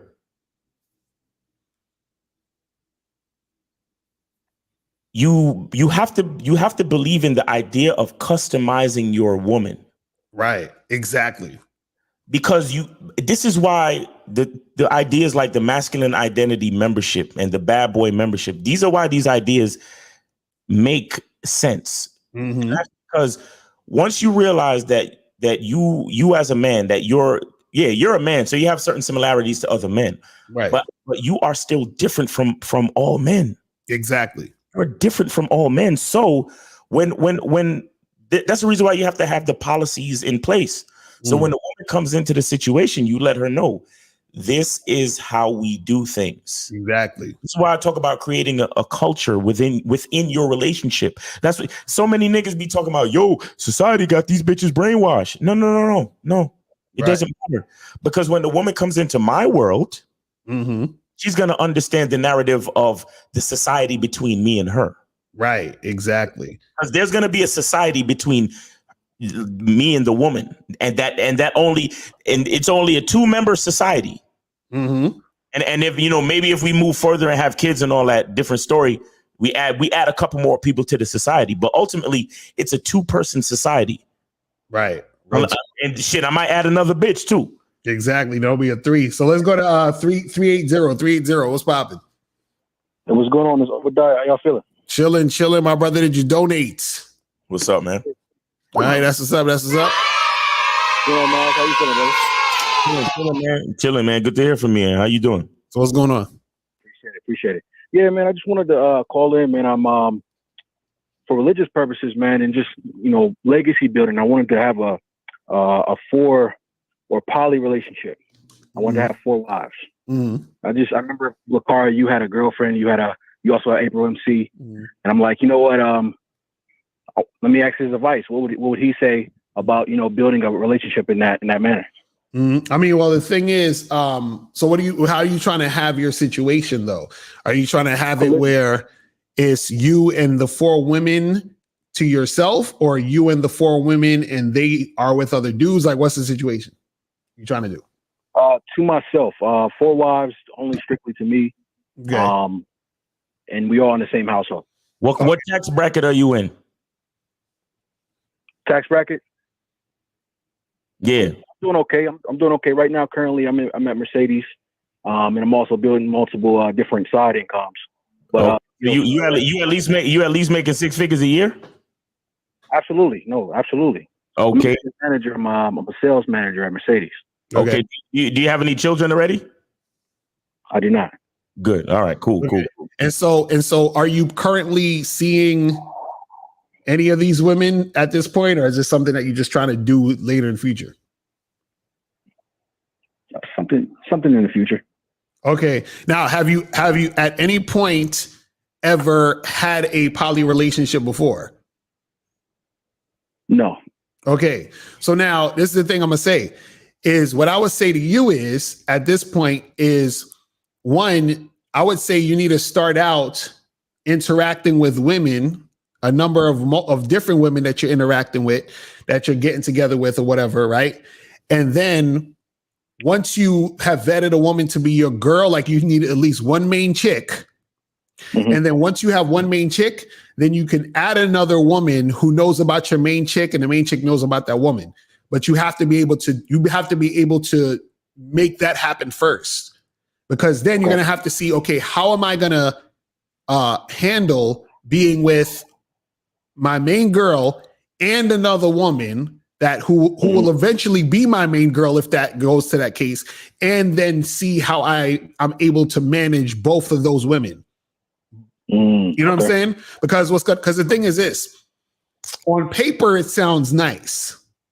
Yeah. In reality, it's a whole different story. Do you see what I'm saying? So what happens is, especially if they're only going to be seeing you, because if they're only going to be seeing you, that means all of their energy is only going to be directed at you, which means you're going to have to manage all those women by yourself, meaning that there's no break. You see what I'm saying? Like, Caller, and you said you have these side incomes, right? Absolutely. How successful are they? Right now, I have about 5 doors. I'm doing Airbnb, as well as I do Turo as well on the side too. Okay. I want guys to understand, because I know a lot of niggas might take it the wrong way. When I ask you about your tax bracket and your business acumen or whatever, what I was trying to get to was your management skill, not actually how much money you really make. Right. You understand what I'm saying? So the fact that you have multiple Airbnbs and you're able to hold down a 6-figure like income at Mercedes, I was really looking at your ability to live an organized and productive life, because your mindset has to be at a very basic level. You have to be able to manage multiple situations. If you say you want 4 females, and then looking at your multiple incomes, you want to like put those women to work type shit. You understand? Because like Lucario said, if you want all these women to be focused only on you, you're going to have things for them to focus on. Exactly. Okay. So if you don't want them to go out and fuck other niggas, then you need them to be busy mentally. Right. You need them to be busy. You need them to be at least mentally having sex with your businesses. Right. So they can focus on other things, so they can use that energy that they would use to go get dick in the street. They need to be using that energy to help you build your empire. And you need to be a good, very good leader. Like, Like if you have any fucking insecurities, bro, if you the type of nigga where you double speak or you're not consistent and congruent with your shit, like let me ask you right now. Are all your clothes folded in your drawers and are all your clothes hanging up in your closet right now neatly? I like that question. Absolutely. I'm very very serious. I'm being fair. I'm being very serious. Is that a fact? Like if I come to your crib right now, like your closet is organized and your clothes is folded. I'm to the point where they're color mesh. Oh shit. Well, see, you have potential then, homie. Exactly. And see, the thing is, the reason why I said that you want to start out getting a main and then adding, as it, slowly adding, is because what happens is this: you got to start out with a main and another and a side chick. Then that side chick has to become your girl. Yeah. Also. Okay. So now that you have two main women, which will be, the two main women, you have two girlfriends or whatever, then you need to see how you're managing those two women. Right? Because you have to manage everything. You have to, and especially because they're only seeing you. So what's going to happen is that, and let me ask you this: are you seeing other women, like meaning like when you have your 4, is it just going to be you and them 4, or you and them 4, and you still going to be fucking with other women? How are you trying to? Just those 4. Just those 4, and you're good. Okay, cool. So now, what's going to happen too is that you're going to also have to manage the jealousy. You see what I'm saying? Mm-hmm. That's gonna arise from those situations dealing with these women. Because even when you're in a poly situation, jealousy could arise also. Mm-hmm. You know what I'm saying? But like what Miles is saying too is, as long as you're organized and on point and you're honest, then you should be able to do it. But understand that it's going to take a lot of focus, time, and energy from you, because not only you're because you have to literally be able to manage 4 women who are only focused on you. You see what I'm saying? That's what you got to understand. Like it's like it's a lot. Let me I'll add this too, caller. Another thing you're going to have to do is you're going to have to set somewhat of a hierarchy. Mm-hmm. Okay, so that first woman, like that first main chick, like are you talking to anybody right now? Are you dealing with any female right now? Yeah. Okay. Right. So the first main chick, bro, like, we talk about the vetting process and we talk about like a 12 to 18 month situation. So let me tell you, for what you're really trying to do, your first chick, which is going to be what pimps call your bottom bitch. Oh man, you're gonna have to put her through her paces, bro. And it's probably gonna be like, instead of a 12 to 18 month process, it's gonna be longer. Right. It's gonna be longer, and you have, like, she has to literally be the female version of you. And the reason why I say this is because you're gonna have to put her in position to be you when you're not around for the other bitches. Right. That's real shit. Excuse me, for your other wives. Okay? This is what you're going to have to do, because you're not going to be available to answer every question in real time. So they're going to need somebody to look towards. And then the other reason too is that you're going to need her to train everyone else. So your second wife is going to look to your first wife. Your third wife is going to look to your second wife, and so on and so forth down the hierarchy. You understand?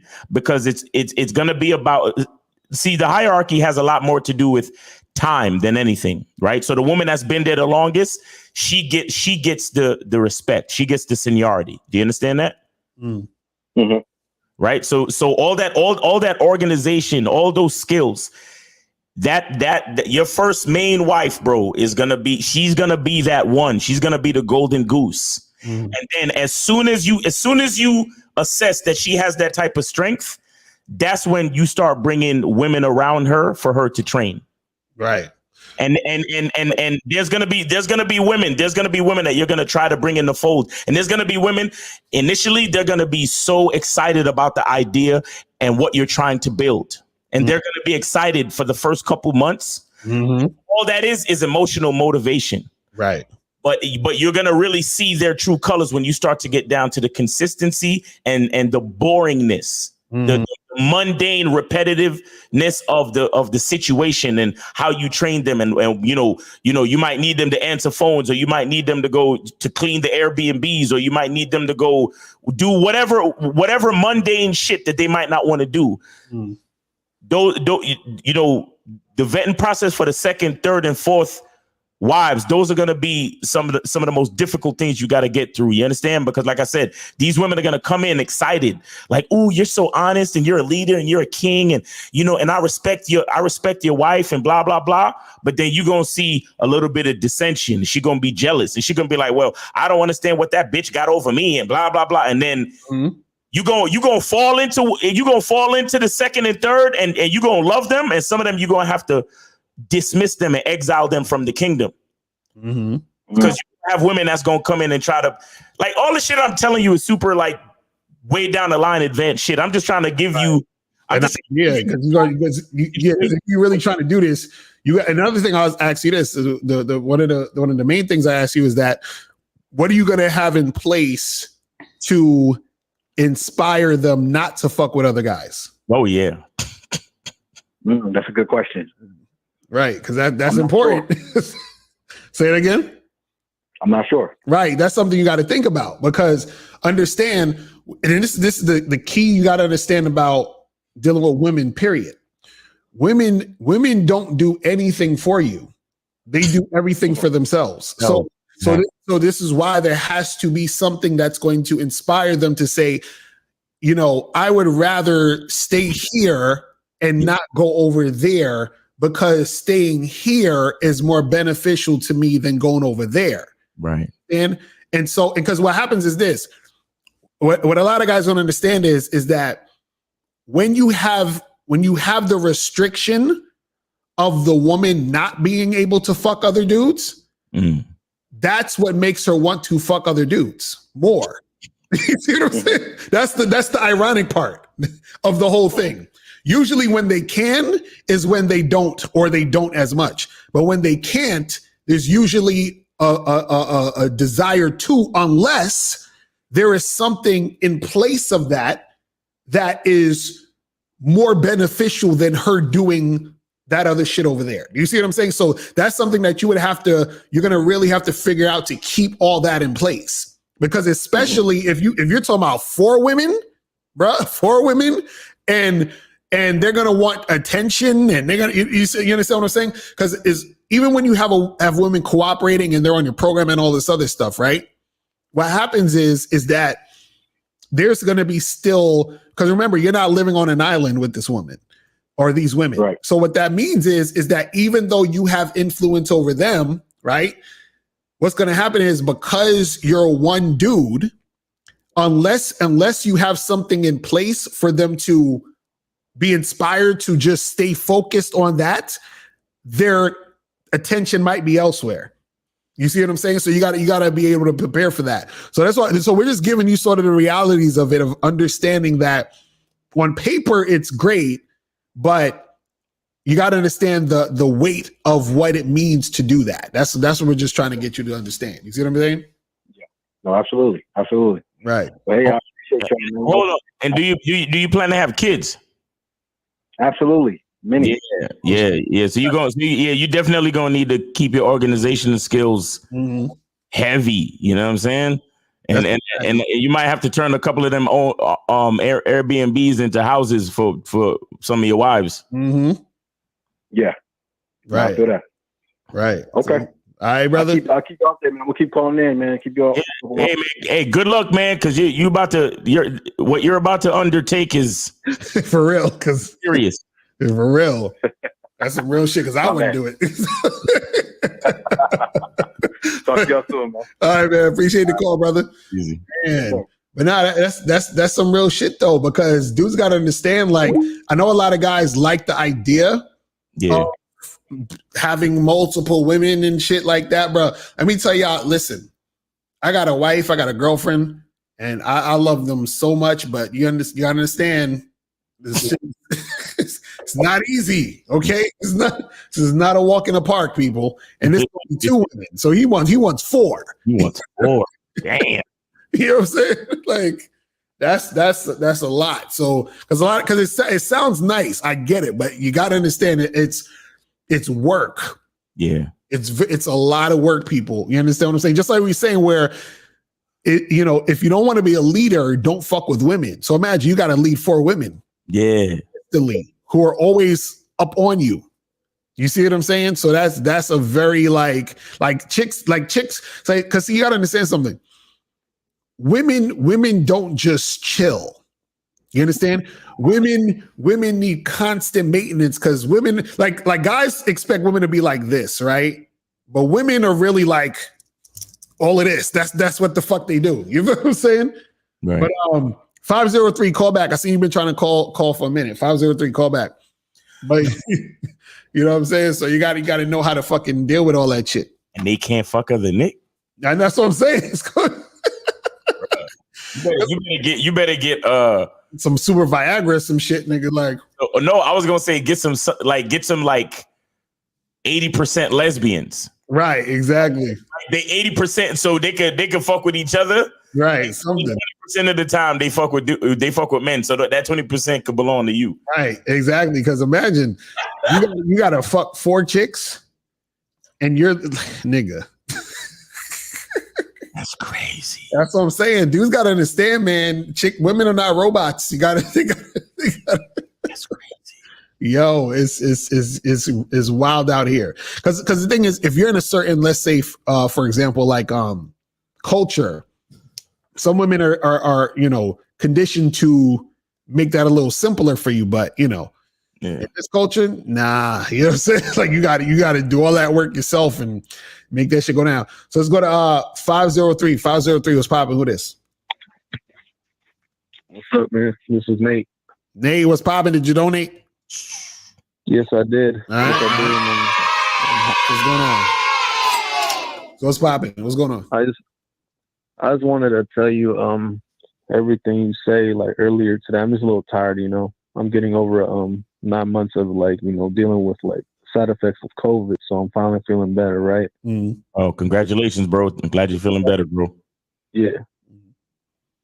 This was actually a blessing in disguise, because I went into deep meditation. I started learning about myself, calm myself down. And then I think you had a broadcast not that long ago about if a woman gives you a challenge or something like that. And I just looked at the title of it, and I remembered only the title. And that's all it took for me to understand what I needed to do was like, it should never be a woman to be the main thing for your life.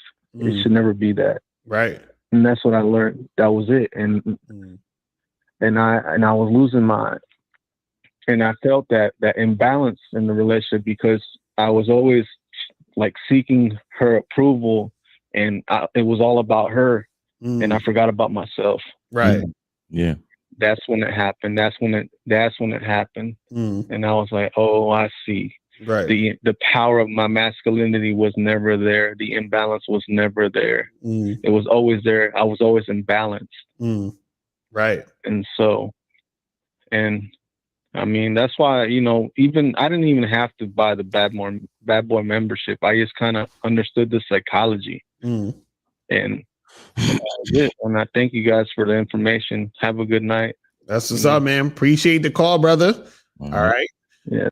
All right, so guys, call the number 646-481-3901, 646-481-3901. Let me get some of these questions real quick, though.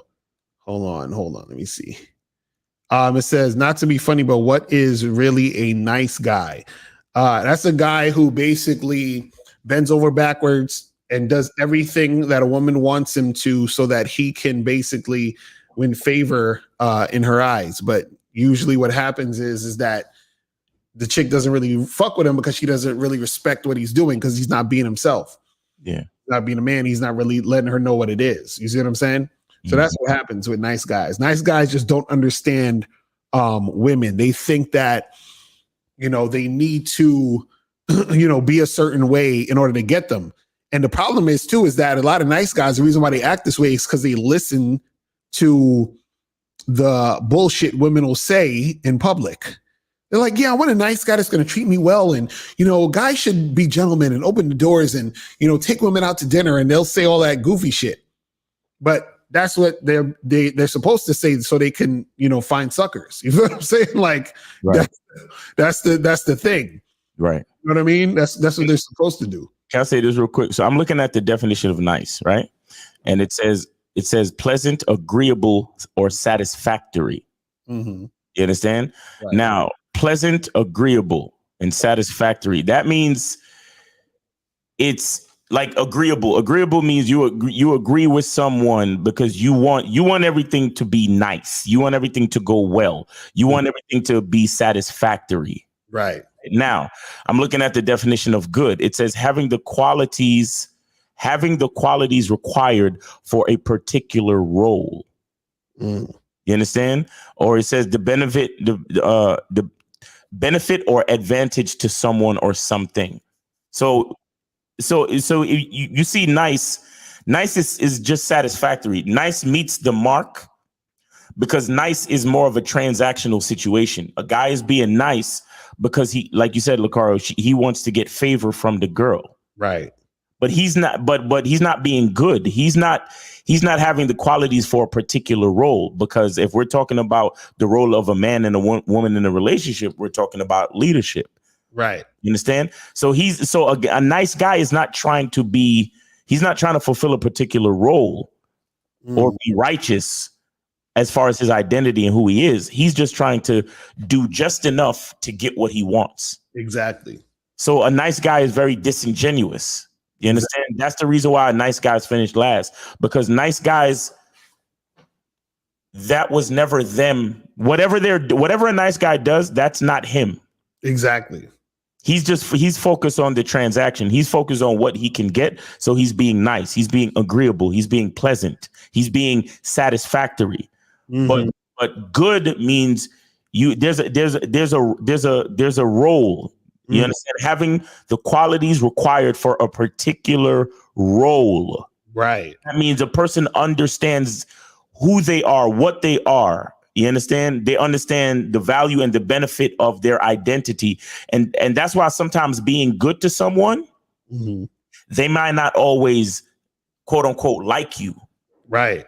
You understand? When you're being good to a woman, there's times that she may not really like it. Right.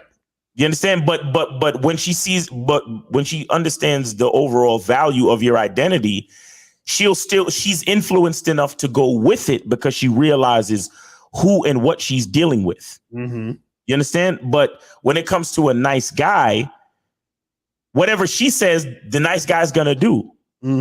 So whether it's good or bad, like, you always use that analogy. Every kid wants to have candy for breakfast. Right. The nice guy's going to feed the child candy for breakfast because hey, I just want to be nice. Whatever you want, whatever the child wants, I'll do. Like, hey, just trying to be nice. But what is a good man going to do? A good father is going to feed his kids, a good breakfast, toast and eggs and all this good shit. Right. And the kid is going to be like, oh man, I want a candy. And it's like, well, if I was a nice guy, I'd give you candy. Right. But because I'm a good man, I'm going to give you a good fucking breakfast. Right.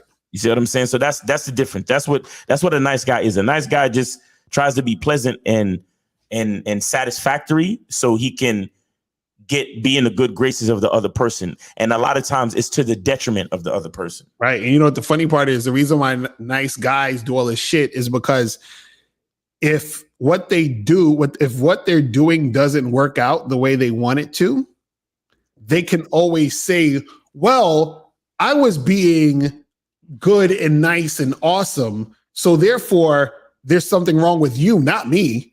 Right? You see what I'm saying? So if anything goes wrong, I feel like I still I didn't do anything wrong in this situation because I was being nice. You feel what I'm saying? Like, I was being nice. So how can it be my fault? I was being a nice person. I did everything perfect.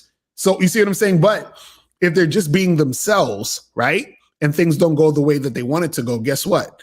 Then they're going to say, damn, well, maybe, who I really am isn't enough. But see, who they really are, they think that's not enough, which is why they're being nice in the first place. So they're trying to hide who they really are by putting the nice mask on. Mm-hmm. You know what I'm saying? So, but they don't really want the person to see who they really are because they don't want to get rejected by being who they really are. Because if they get rejected by being nice, then they say, well, I was being nice. So then I can hide behind the mask of niceness. And if I do get what I want by being nice, then hey, that's awesome. But usually what happens is they don't get what they want. And then they say, well, you know, it's her fault and she's fucked up and she got issues because I was being a nice guy. And these women, you see what I mean? It's like, it's all over the place because they don't want to actually adhere to who the fuck they really are. Right. You know what I'm saying? He said, is there a difference between being nice and being cordial? Well, it's the thing. Again, being nice is fake. It's a mask. It's a performance. You understand? Like being cordial, you can just be, being cordial is just like kind of just being chill with everybody or being, you know, like a person who is, you know, just is like chill in the moment with whatever that moment requires or whatever going on in that situation, right? But when you're talking about being nice or being that nice guy, right? People, they get it confused because they think, well, isn't it good to be nice, right? Right. But really what it is that you're not being yourself. See, if guys, this, you know what the funny part is? This is why I always tell guys, because guys, this is what guys will say. Well, I'm not an asshole, so I'm just being me. No, you're not being you. Because if you was being you, you would have told that chick you trying to fuck, right? But you didn't tell her that though. You told her, hey, miss, let me take you out to dinner because you're trying to be nice. Right. See, if you was being you, you would tell that chick, man, I ain't trying to go to no fucking watch this goofy ass chick flick with you. You back to my spot so we can get it in. But the nice guys aren't going to say no shit like that. But that's what they really feel. You know what I'm saying? So that's the problem. They're scared to actually just be who the fuck they are. Right. He said, how can a nice guy become a nice guy without going against his natural? Exactly. That's what I'm saying. See, that's not his natural nature. His natural nature is, I'm trying to fuck.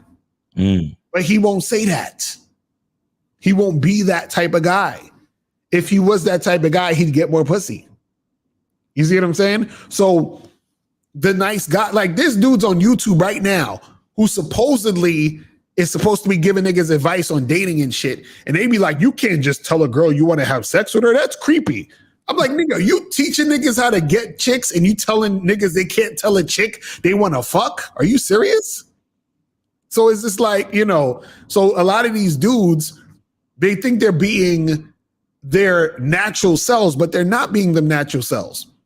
Because if they was being their natural selves, they would tell a chick what it is. They'd tell a chick, listen, I don't want to get to know you. You see what I'm saying? Like, can we get to know each other more? Nah, not really. I'm just trying to, you know, get you to come through and we'll talk when I see you. Like, what's good? That's it. Right? You know what I'm saying? But you're not going to do that because they scared to do that shit. You see what I'm saying?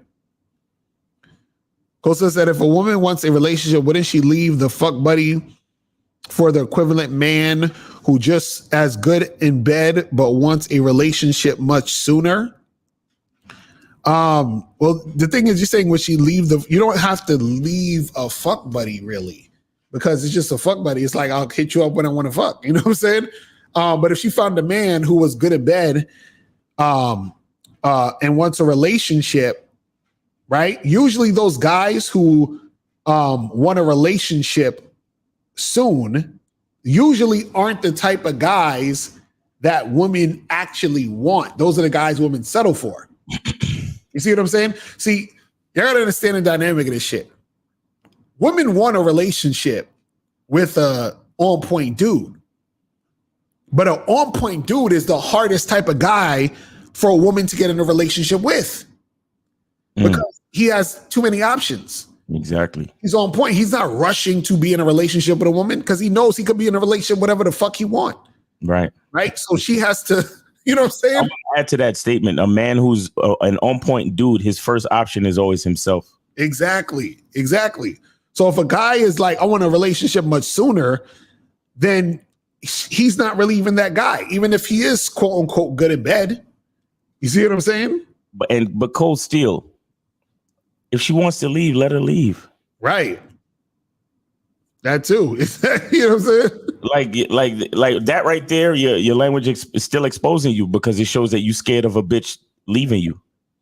Right. So Kevin said, if you're not a drinker or a smoker at all, will females that do those things see you as boring? No. Guys, understand this. When a woman is feeling you, whatever you want to do is the hot shit. Mm-hmm. So even if she likes to drink and smoke, she'll drink and smoke on her own. You understand what I'm saying? And then when she's fucking with you, she'll do whatever the fuck you trying to do. And on top of that, this is how crazy it is. Do you realize how if a woman is really feeling you, if she drinks and smokes and you don't like drinking or smoking, and you say to her, I don't really like that shit around me. And then if you say to her, you know what, I don't really want you to do that shit anymore. Some chicks will actually stop drinking and smoking for you. Do you understand that? Because if they say, well, if I have to give this up to be with him, I'll give it up. That's how powerful this shit is when you understand your value and a woman wants to fuck with you. But guess what? She's not doing it for you though. Remember, she's doing it for her because she wants to be with you. So that's in her best interest to give it up to be with you. Right. You see what I'm saying? So that's how it works. So it don't matter if you know she's doing those things, but you don't drink or smoke. The fact is, if she want to fuck with you, she's gonna go in your direction. He said, if you were a nice guy before with a girl and you change, will the girl see you the same or be more attracted to the new you? Well, this is the thing. The fact that you're even worried about that particular girl is the problem in the first place. Right?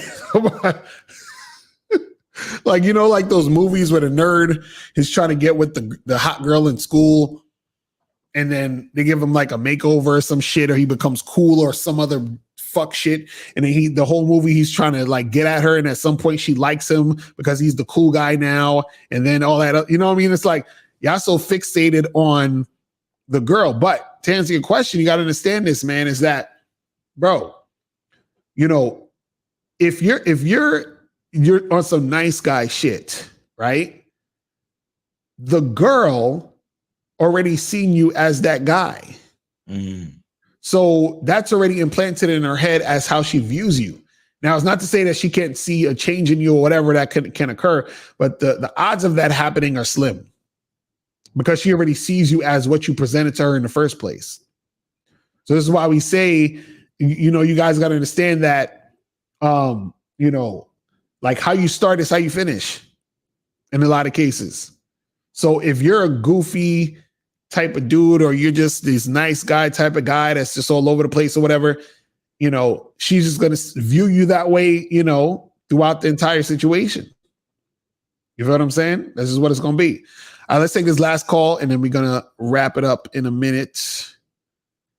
All right. We are going to go to 805. What's popping? Who this? What's going on? Yo, what's going on, gentlemen? How are you guys? Chilling, my brother. Did you donate?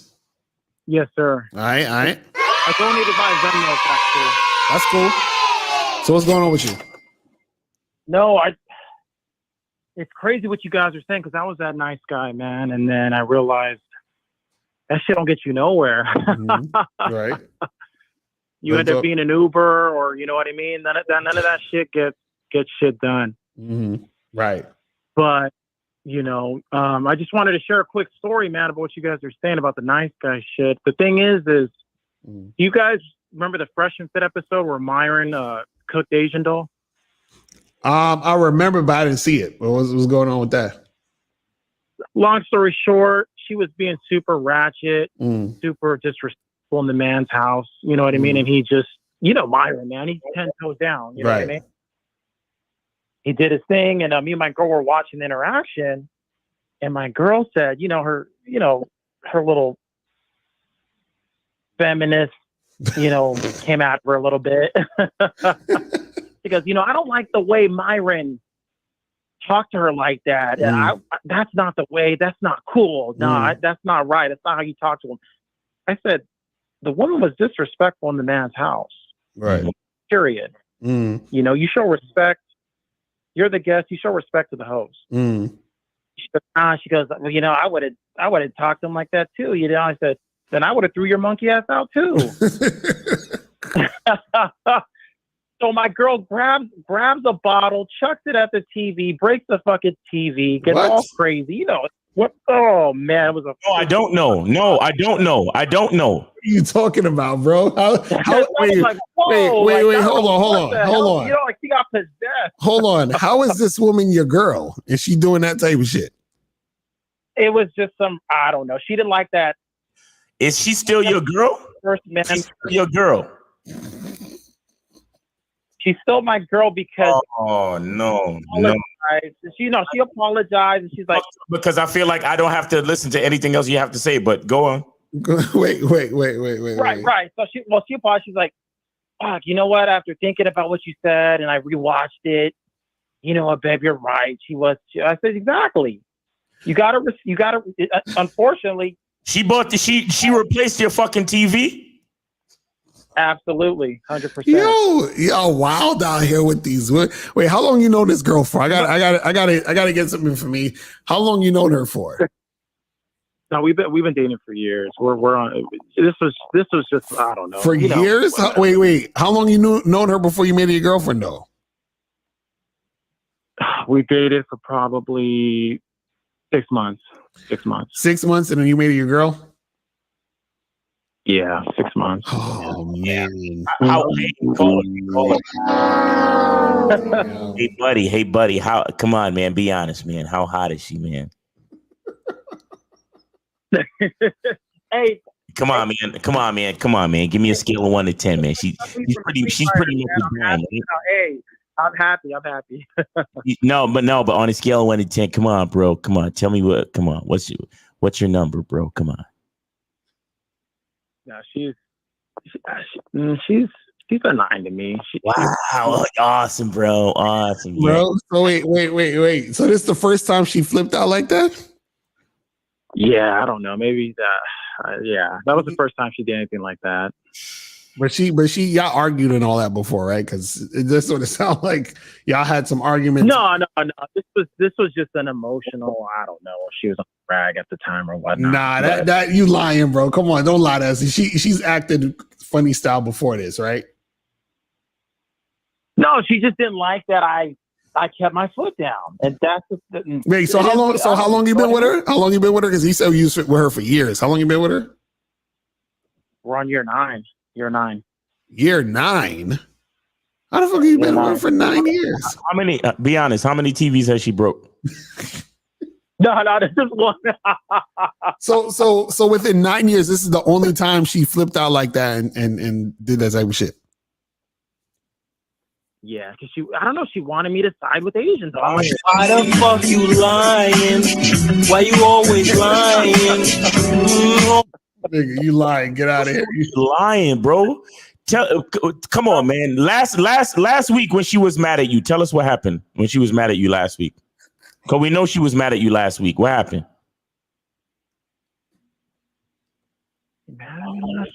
Honestly, then, bro, what was she? So you trying to tell me? Hold on. Hold on. You tell me. Hold on. Caller. You tell me the first 7 years y'all been together, she been chill. Everything been cool. Yeah. Huh? For the most part, yeah. I'm trying to think of anything crazy. So in 7 years, she didn't do nothing crazy. The first 7 years y'all been together, and then now that Fresh and Fit came on, she got pissed off and threw something at your TV just out of the blue. Well, it's crazy because Fresh and Fit does that. It gets girls in their feelings. I mean, that's the premise, and it's good because. So wait. So you trying to tell me that you've been with a chick for 7 years, and she watched the episode of Fresh and Fit, and that's what got her in her feelings?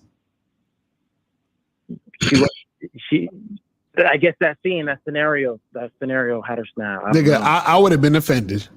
I'd have been like, I've been with you for 7 years, and we watching a guy's show, and that guy got you that riled up. Yeah. Come on, man. Come on. What are you doing? Yeah. What are you doing? Well, She didn't like, the usual. She didn't like the tone. She didn't like the tone. I said, I don't know No. Stop saying that. Yeah, because I don't understand all that. That's what I'm saying. We don't understand none of that shit. No, we don't know the usual, my guy. No. Because I don't understand being with a woman for this long, and then everything is cool, and then out of the blue, she just throws a fucking thing at the TV. That don't even make any sense. There had to have been something in 7 years that there had to have been some argument. She had to backtalk you. She had to have said some crazy shit to you. It's something. Because you said she got into her little feminist thing. So you trying to tell me what other feminist type of shit she was getting into in 7 years ago? No, that's how I described the outburst, was like a feminist, like the radical feminist. And you trying to tell me that is the first time that happened in your entire relationship with your woman? First and only time.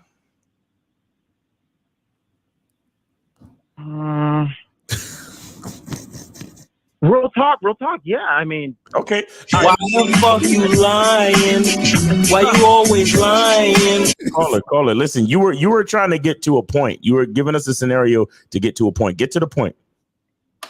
No, the point was just that you have to just, as a man, like you guys say, maintain your frame. Frame? Because she was expecting me to be like, caller, surface dweller. What the fuck is a frame? What's that? Your masculinity, you know what I mean? She wanted. Well, say masculinity then. What the fuck is this frame talk? What is this? Right. Yeah, masculinity. Yeah. Yes. Oh man! All right, man. Well, listen, man. We appreciate you calling in, man. But listen, man, be careful, because if that's the first time she flipped out, bruh, I don't know what to tell you. That's one and only time in 7 years that she flipped out. She broke a fucking TV. The one and only time. And you telling us that there is no indication or remnants or red flags or anything else within 7 fucking years. You lying son of a bitch. Okay. Well, if we go wait, okay. Well, you guys got me thinking now. I'm trying to get an example for you. First met her. Right. Okay. When I first met her, okay, she had a male friend. I said, I don't date women with male friends.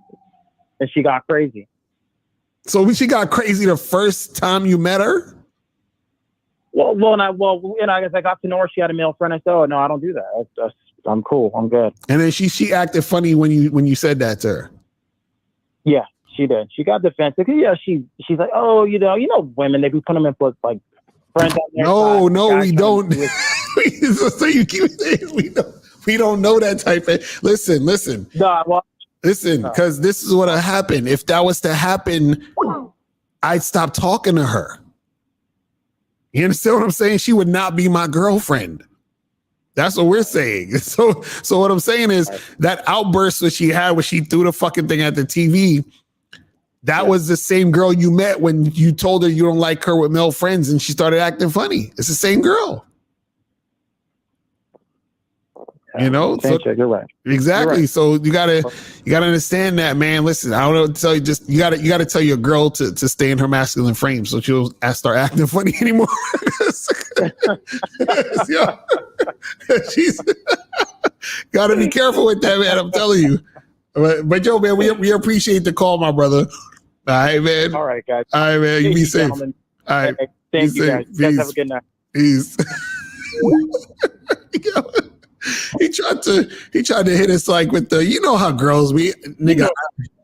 No, all right, last call because this nigga been trying to call in forever. All right, last call and then we out of here. Hold on. Okay, we're gonna go to 682. Oh yeah, 682. What's popping? What's going on with you, man? What's good? No Cario Miles. What's popping? D from Texas. Already donated. So appreciate it. Yep. All right, so what's going on? So yeah, man. Just want to give y'all a quick shout out, man. I've been on and off with the Bad Boy membership for a couple years now. Okay. I've been keeping up with y'all's material, man. You guys are legit. Y'all really be putting out some real shit, man. So I'm having problems, man. So what's going on? I'm getting too many women. This nigga.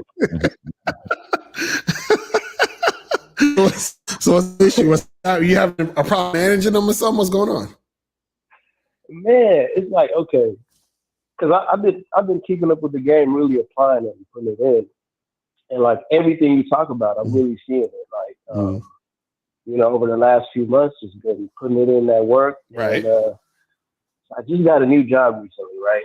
And you know, I'm an engineer, so the place I work at, there's really not, you know, engineers, right? You know, they're a little nerdy and whatnot.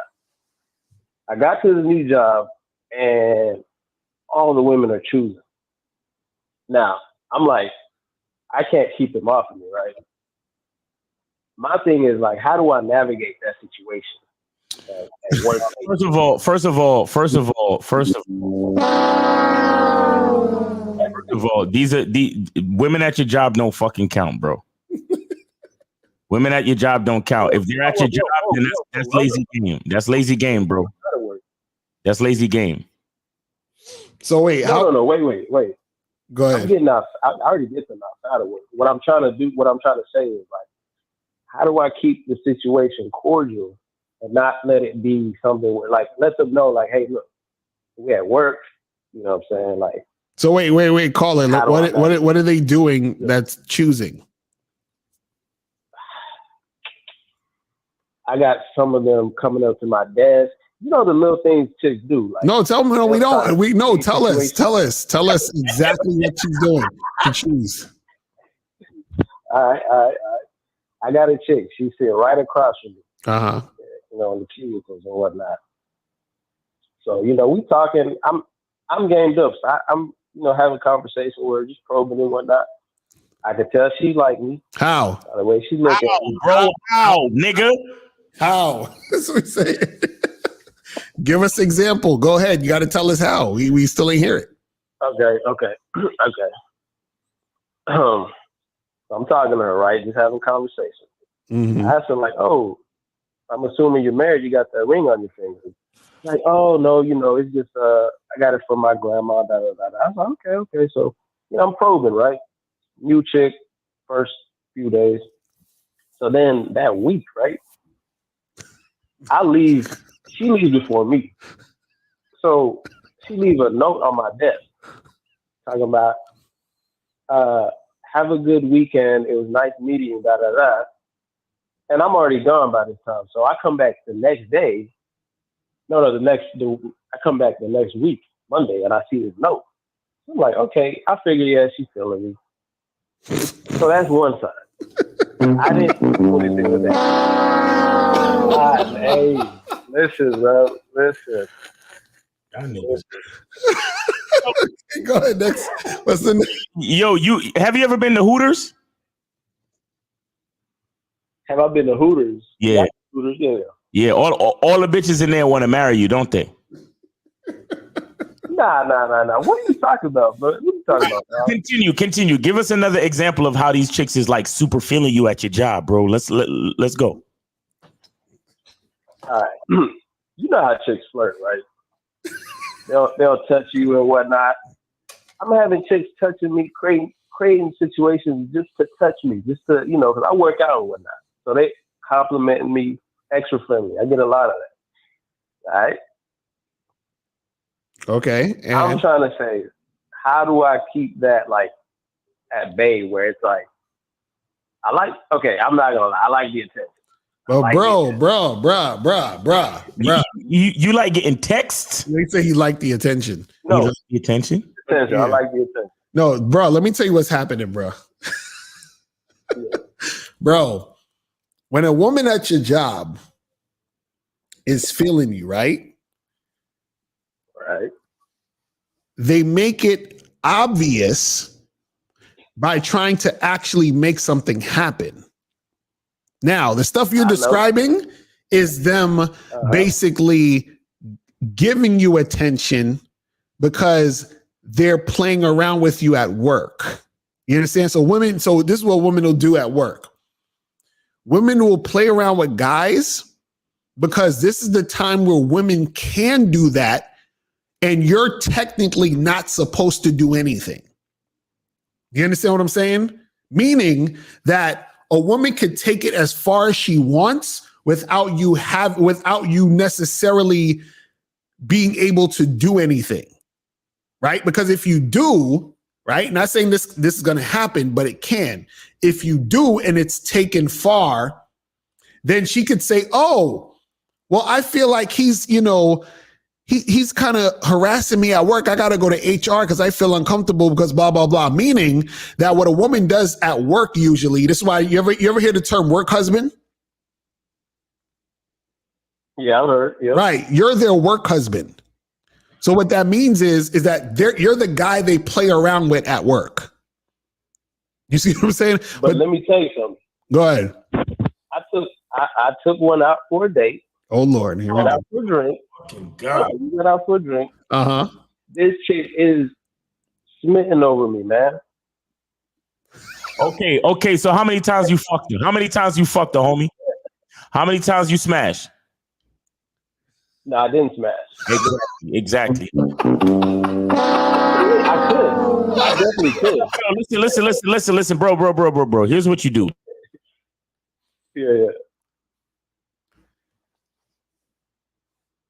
Oh, Miles, I think you're on mute or something. Yeah.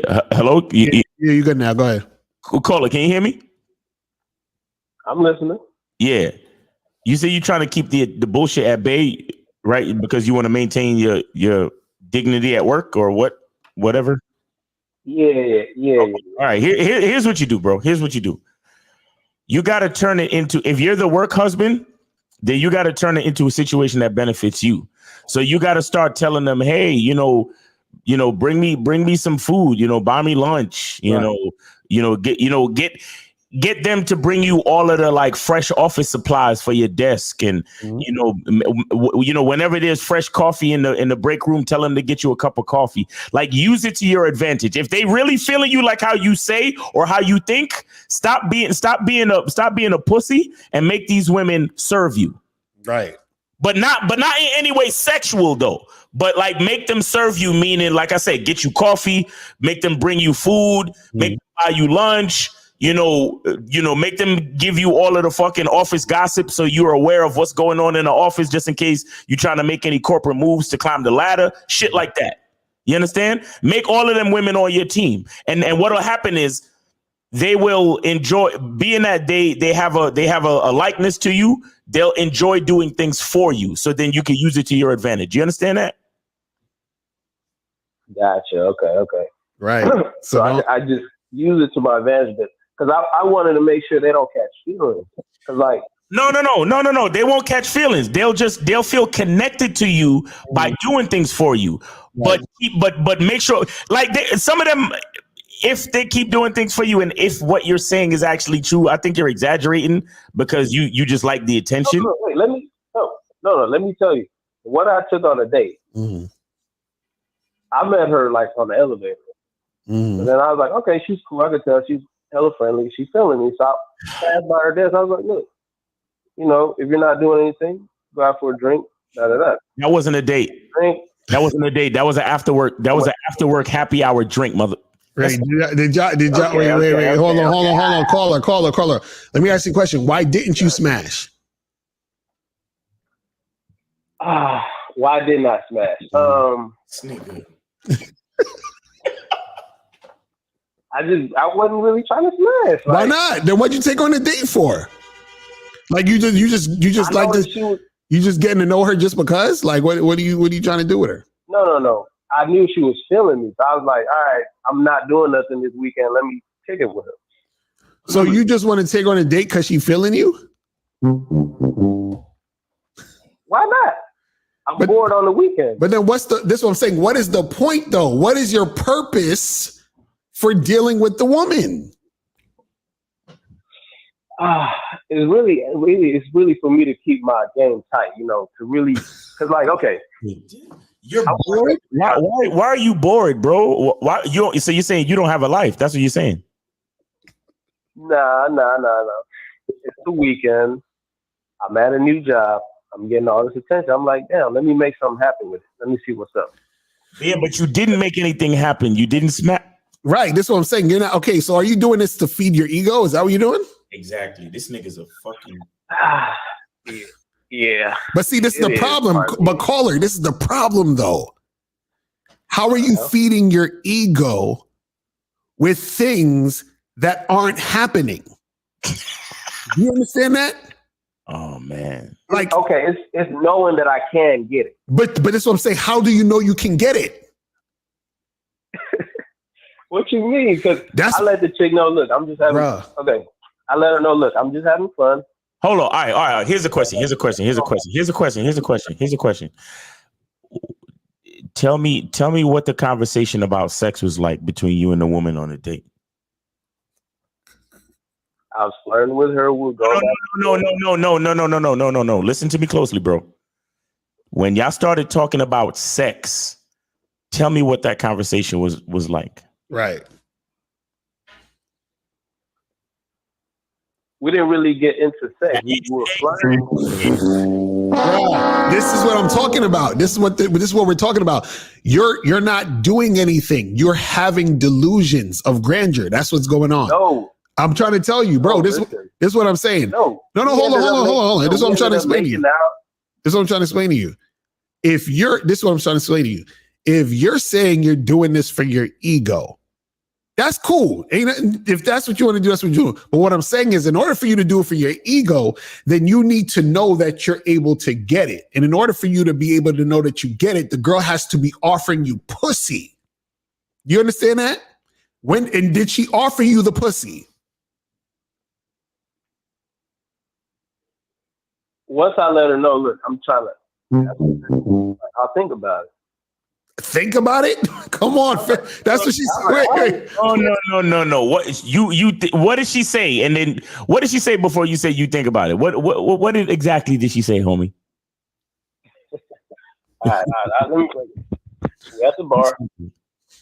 Chopping it up. We going back and forth. No. Just tell us what she said before you said, I'll think about it. No, wait, she said she'd think about it, or you said you'll think about it? She said she'd think about it. See, that's what I'm saying. Bruh. So you told, wait. Because Miles just asked you, when did you talk about sex? Then you said you didn't talk about sex. Then you said that you wanted to have sex with her, and then you said she'll think about it. So which one is it? Did you talk about sex, or did you not talk about sex? We didn't go into sex. Well, we did talk about sex. Okay, so y'all talked about sex. I was flirting with her, telling her, like, look, this is what I'm going to do to you, da, da, da, da. Right, okay. I was like, but listen, before we got to all that, I told her, like, well, it was a long conversation, but it was basically, I got to the point where I was like, look, because I started noticing she was trying to, like, take it.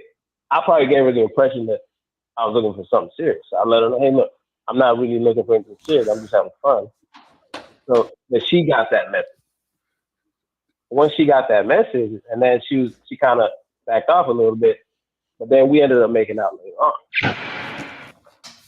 Okay, and then what I'm saying is that at what point, right? So you said that you told her something about sex, and then she said she'll think about it. Yes. Right. That means that she ain't giving you the pussy, which means that you have nothing to feed your ego with. This is what I'm trying to tell you from the beginning. Nothing is happening. Because multiple times I've seen her at the office in passing. Have you fucked yet? I don't care. I don't give a fuck what you're about to say, bro. Have you stuck your dick inside this woman? Yes or no? I can. No. That's what answer the question, bro. Stuck your dick inside this woman? Yes or no? I can, but I don't want to. Nope. Have you stuck your dick inside this woman? Yes or no? Yes or fucking no, bro? Yes or no? I have not. Exactly. Because Carly, you know the only way you know when you can fuck a girl is when you are fucking a girl. You understand what I'm saying? That's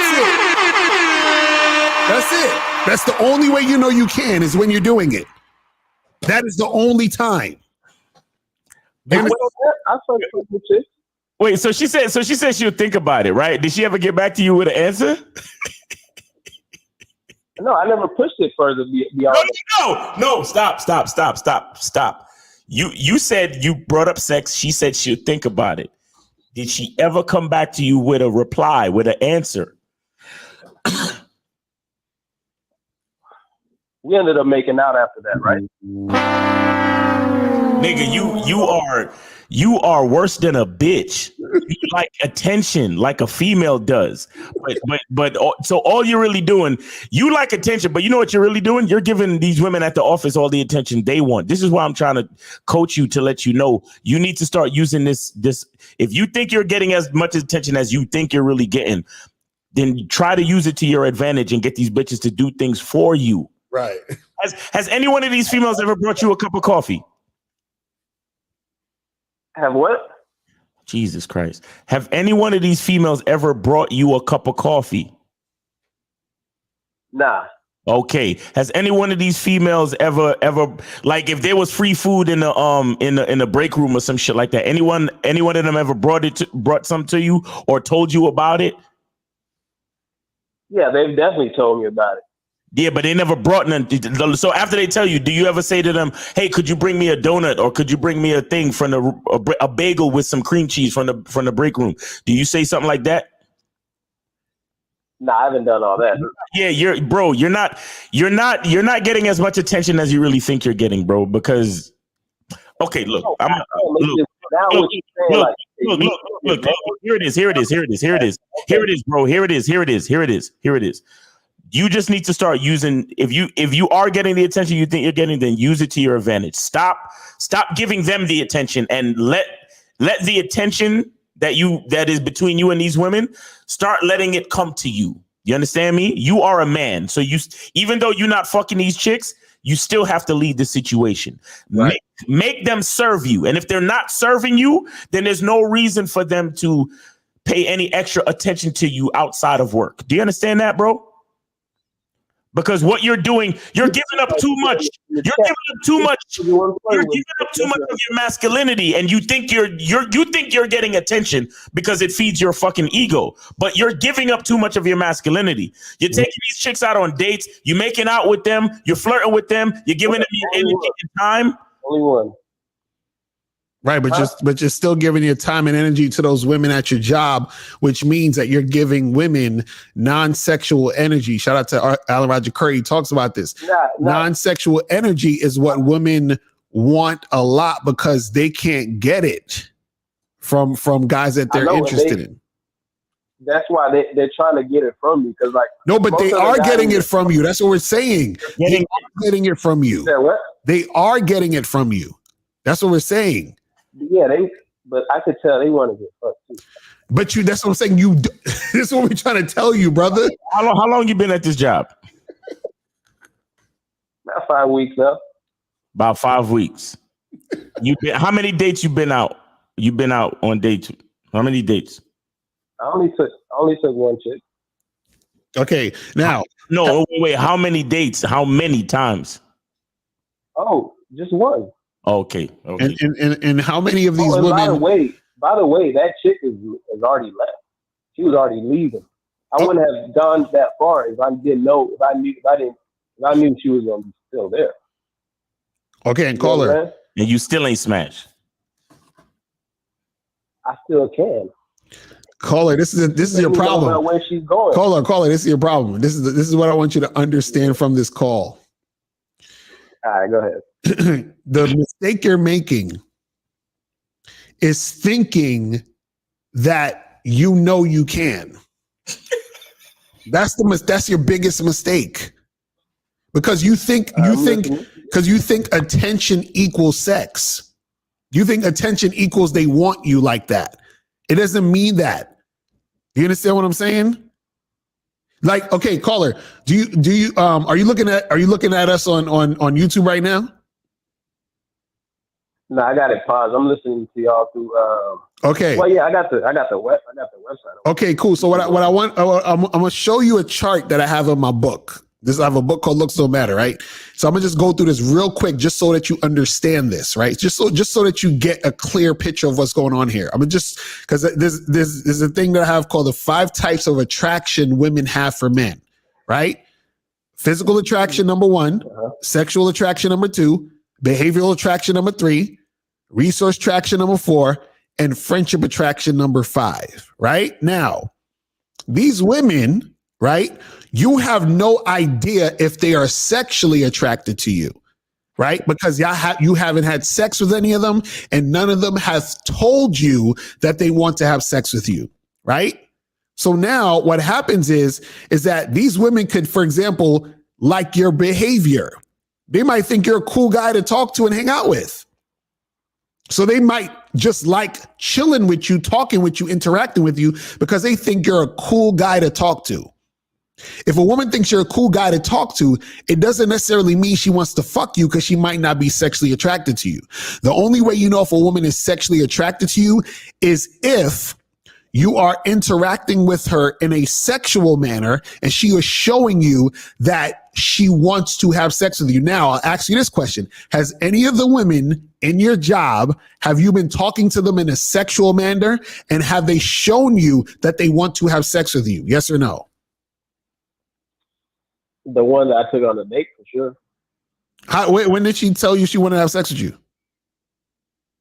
All right, so did she say she's gonna think about it? No. Let's see. Y'all, you taking that out of context, but that's on me. After that date, I've seen her a few times. I stopped by her desk. She stopped by my desk. We'll be flirting. I'll be telling her, like, look, I'll be joking around, like, hey, listen, on your last day here, we're gonna go to the copy room and just playing around, playing around. But she gets it. We're joking around, we flirt. I'm like, yeah, this is your farewell gift. Nah. Just joking around and shit like that. And you know how girls are, they're like, stop, but in a joking way. That's how she is. But caller, again. At what point did she? Okay, I'll give you an example. I'll give you an example from when I used to work at the gym. Okay. There was a girl that I worked at the gym with, right? We would do the night shift, right?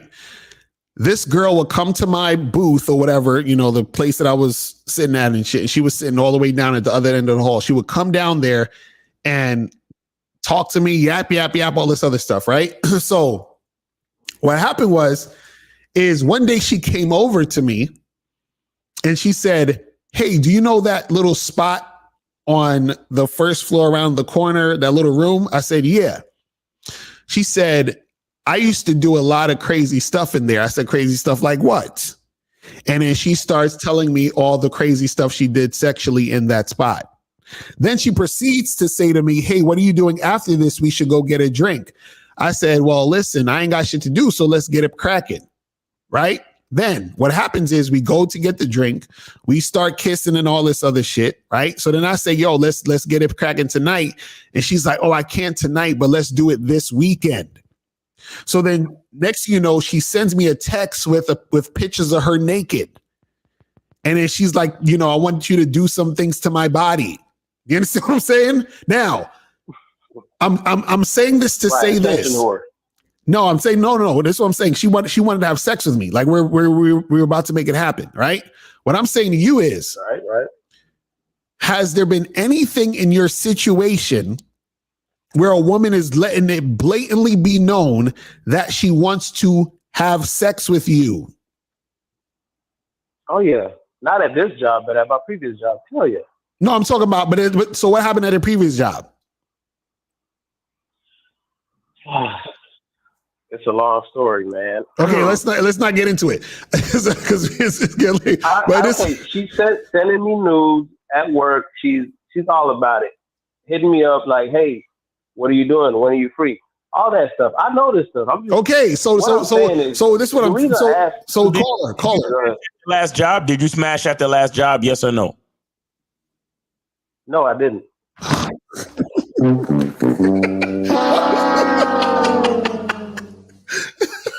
So, caller, all we're saying is this, right? Unless you smash, you don't know that you can. That's what we're saying. My main thing, I didn't call to figure out if I could smash or not. I know I can. My main thing, I called to ask how do I utilize all this attention?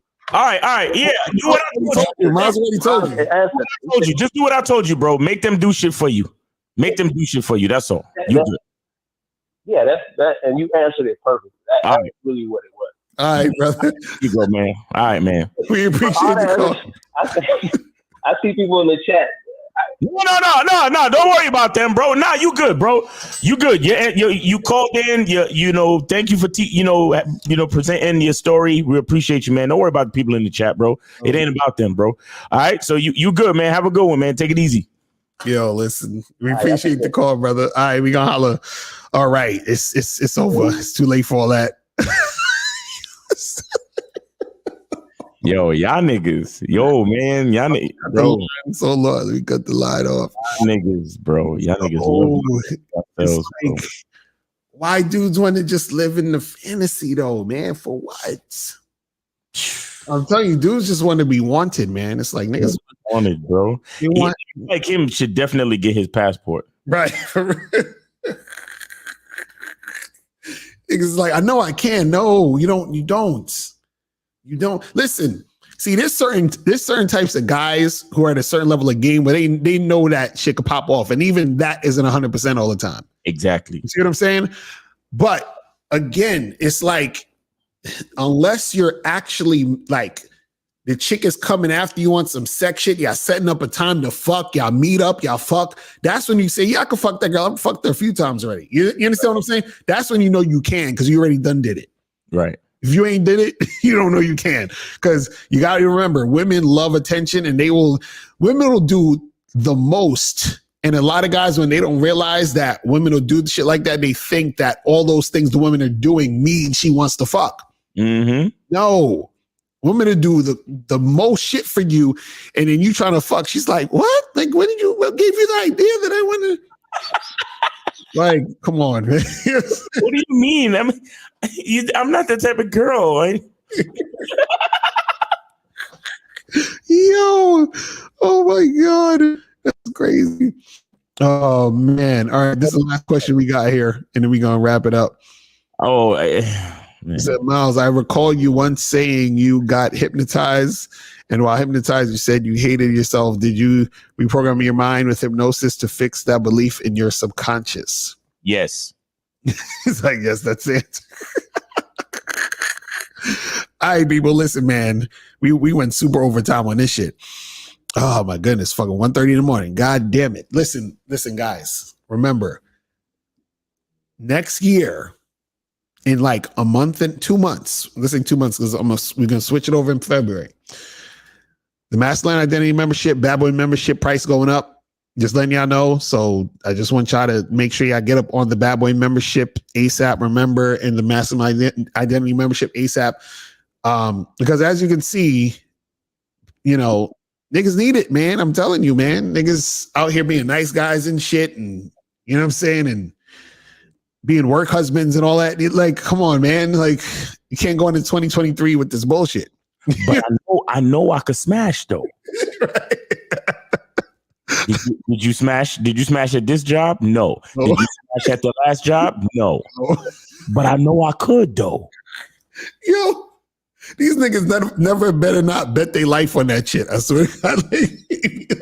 Yo, y'all don't see. Look, guys don't understand how much women gain just by the promise. Like they kind of like elicit the promise. Right. No, not even the promise, but the possibility. There it is. Yeah, shout out to ARC, the possibility of sex. That's a fact. Possibility. You understand? They and guys will. Yo, I know guys who have lost friends over not pussy, just the possibility. Right. Exactly. You understand what I'm saying? So when I hear niggas like him talking, it's like, bro, and he and again, he calling in to find out how to use it to his advantage. Like, that's easy. You got to make bitches do shit for you. Right.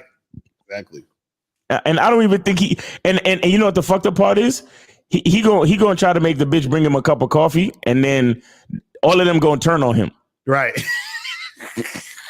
Because once they realize that he realized game, right? They're gonna be like, oh, he wasn't really fucking with you like that in the first place. Exactly. Just using you for that, that because, like you say, he has a build. Mm-hmm. Like he got a physique, so they're using him. They're using that work husband energy, right? You know, because he's he might be like, physically attractive or whatever. So they're using that work husband energy so they can flirt and whatever, and get that energy off that they can't elicit at home with their regular boyfriend. You see what I'm saying? Or they man or whatever. Right. But once they realize that he realized game, they're gonna be like, nah, fuck you, nigga. We good. Right, because exactly. He was trying to use your work husband energy for our advantage. Exactly. But now you figured out and you're trying to use it for your advantage. Forget it. Fuck out of here. We good. Exactly. That's how it works too. When an attention whore realizes that you up on the game, then she's like, I'm good, thanks. So Baggy said, will we have enough time to buy it right after Christmas? I'm waiting on Christmas money. Well, that's what I'm saying. In February, that's when we're going to be changing the prices. So, you guys have up until February to join. That's January 31st they have until, or? You have until January 31st. So guys, they got like 2 months left, about 2.5 months. And then so get on it now. So you stay on the price it is now. Yeah. You know what I'm saying? So make sure you guys do that and get that shit cracking. Anything else you want to say, Miles, before you wrap it up? Yeah, guys, go to masculineidentitymembership.com, go to badboymembership.com. We appreciate y'all, and make sure y'all check us out tomorrow, 12 noon, on a Real Game No Theory panel. And also remember that we have a Real Game No primetime Real Game No Theory show coming up November 23rd. That is the day before Thanksgiving, Wednesday. I guess this coming Wednesday, the day before Thanksgiving, we got a primetime Real Game No Theory show. We're gonna have some special guests on there, so make sure you tune in at 8 p.m. Eastern time, Wednesday, the day before Thanksgiving. 8 p.m. Eastern time, Wednesday, the day before Thanksgiving. Real Game No Theory prime time. Facts. And I was just thinking, shout out to Just Pearly Things, because I was like, she did a 24-hour live stream, and now I'm thinking about how the fuck do you do? I'm tired now. Like, I'm like, I can't. I can never. So listen, the only way we could do that is we'd have to do like a Real Game No Theory 24-hour live stream. We do shifts. Niggas take shifts, right. So be like, nigga, I can't fuck with that. Nah, Pearly Things is a fucking monster. Right. So shout out to, I was just thinking about that. I'm like, how the fuck she do all that shit? It's crazy. Yeah. But yeah, man, we appreciate y'all tuning in. We'll holler at y'all later today, I guess, at noon, right? Yeah. We out. Yeah. Peace. Later. Yeah. When it comes to being a man, it's about being that rock. It's about being stable. So first, you're going to have to find discipline within yourself. Do you have that type of discipline? Do you even have the heart to be ruthless? Women need leadership. It is in their nature to seek out leadership. You can't do it 99 because all that's part of a man. You got to do it 100. Apparently, these women out here having sex with somebody. Apparently, they're getting pregnant with somebody. Shoot, somebody getting some. You should look at something like hypergamy and allow it to inspire you to always be evolving, getting better, expanding, developing. There are things you know, there are things you don't know. Then there are things you don't know you don't even know.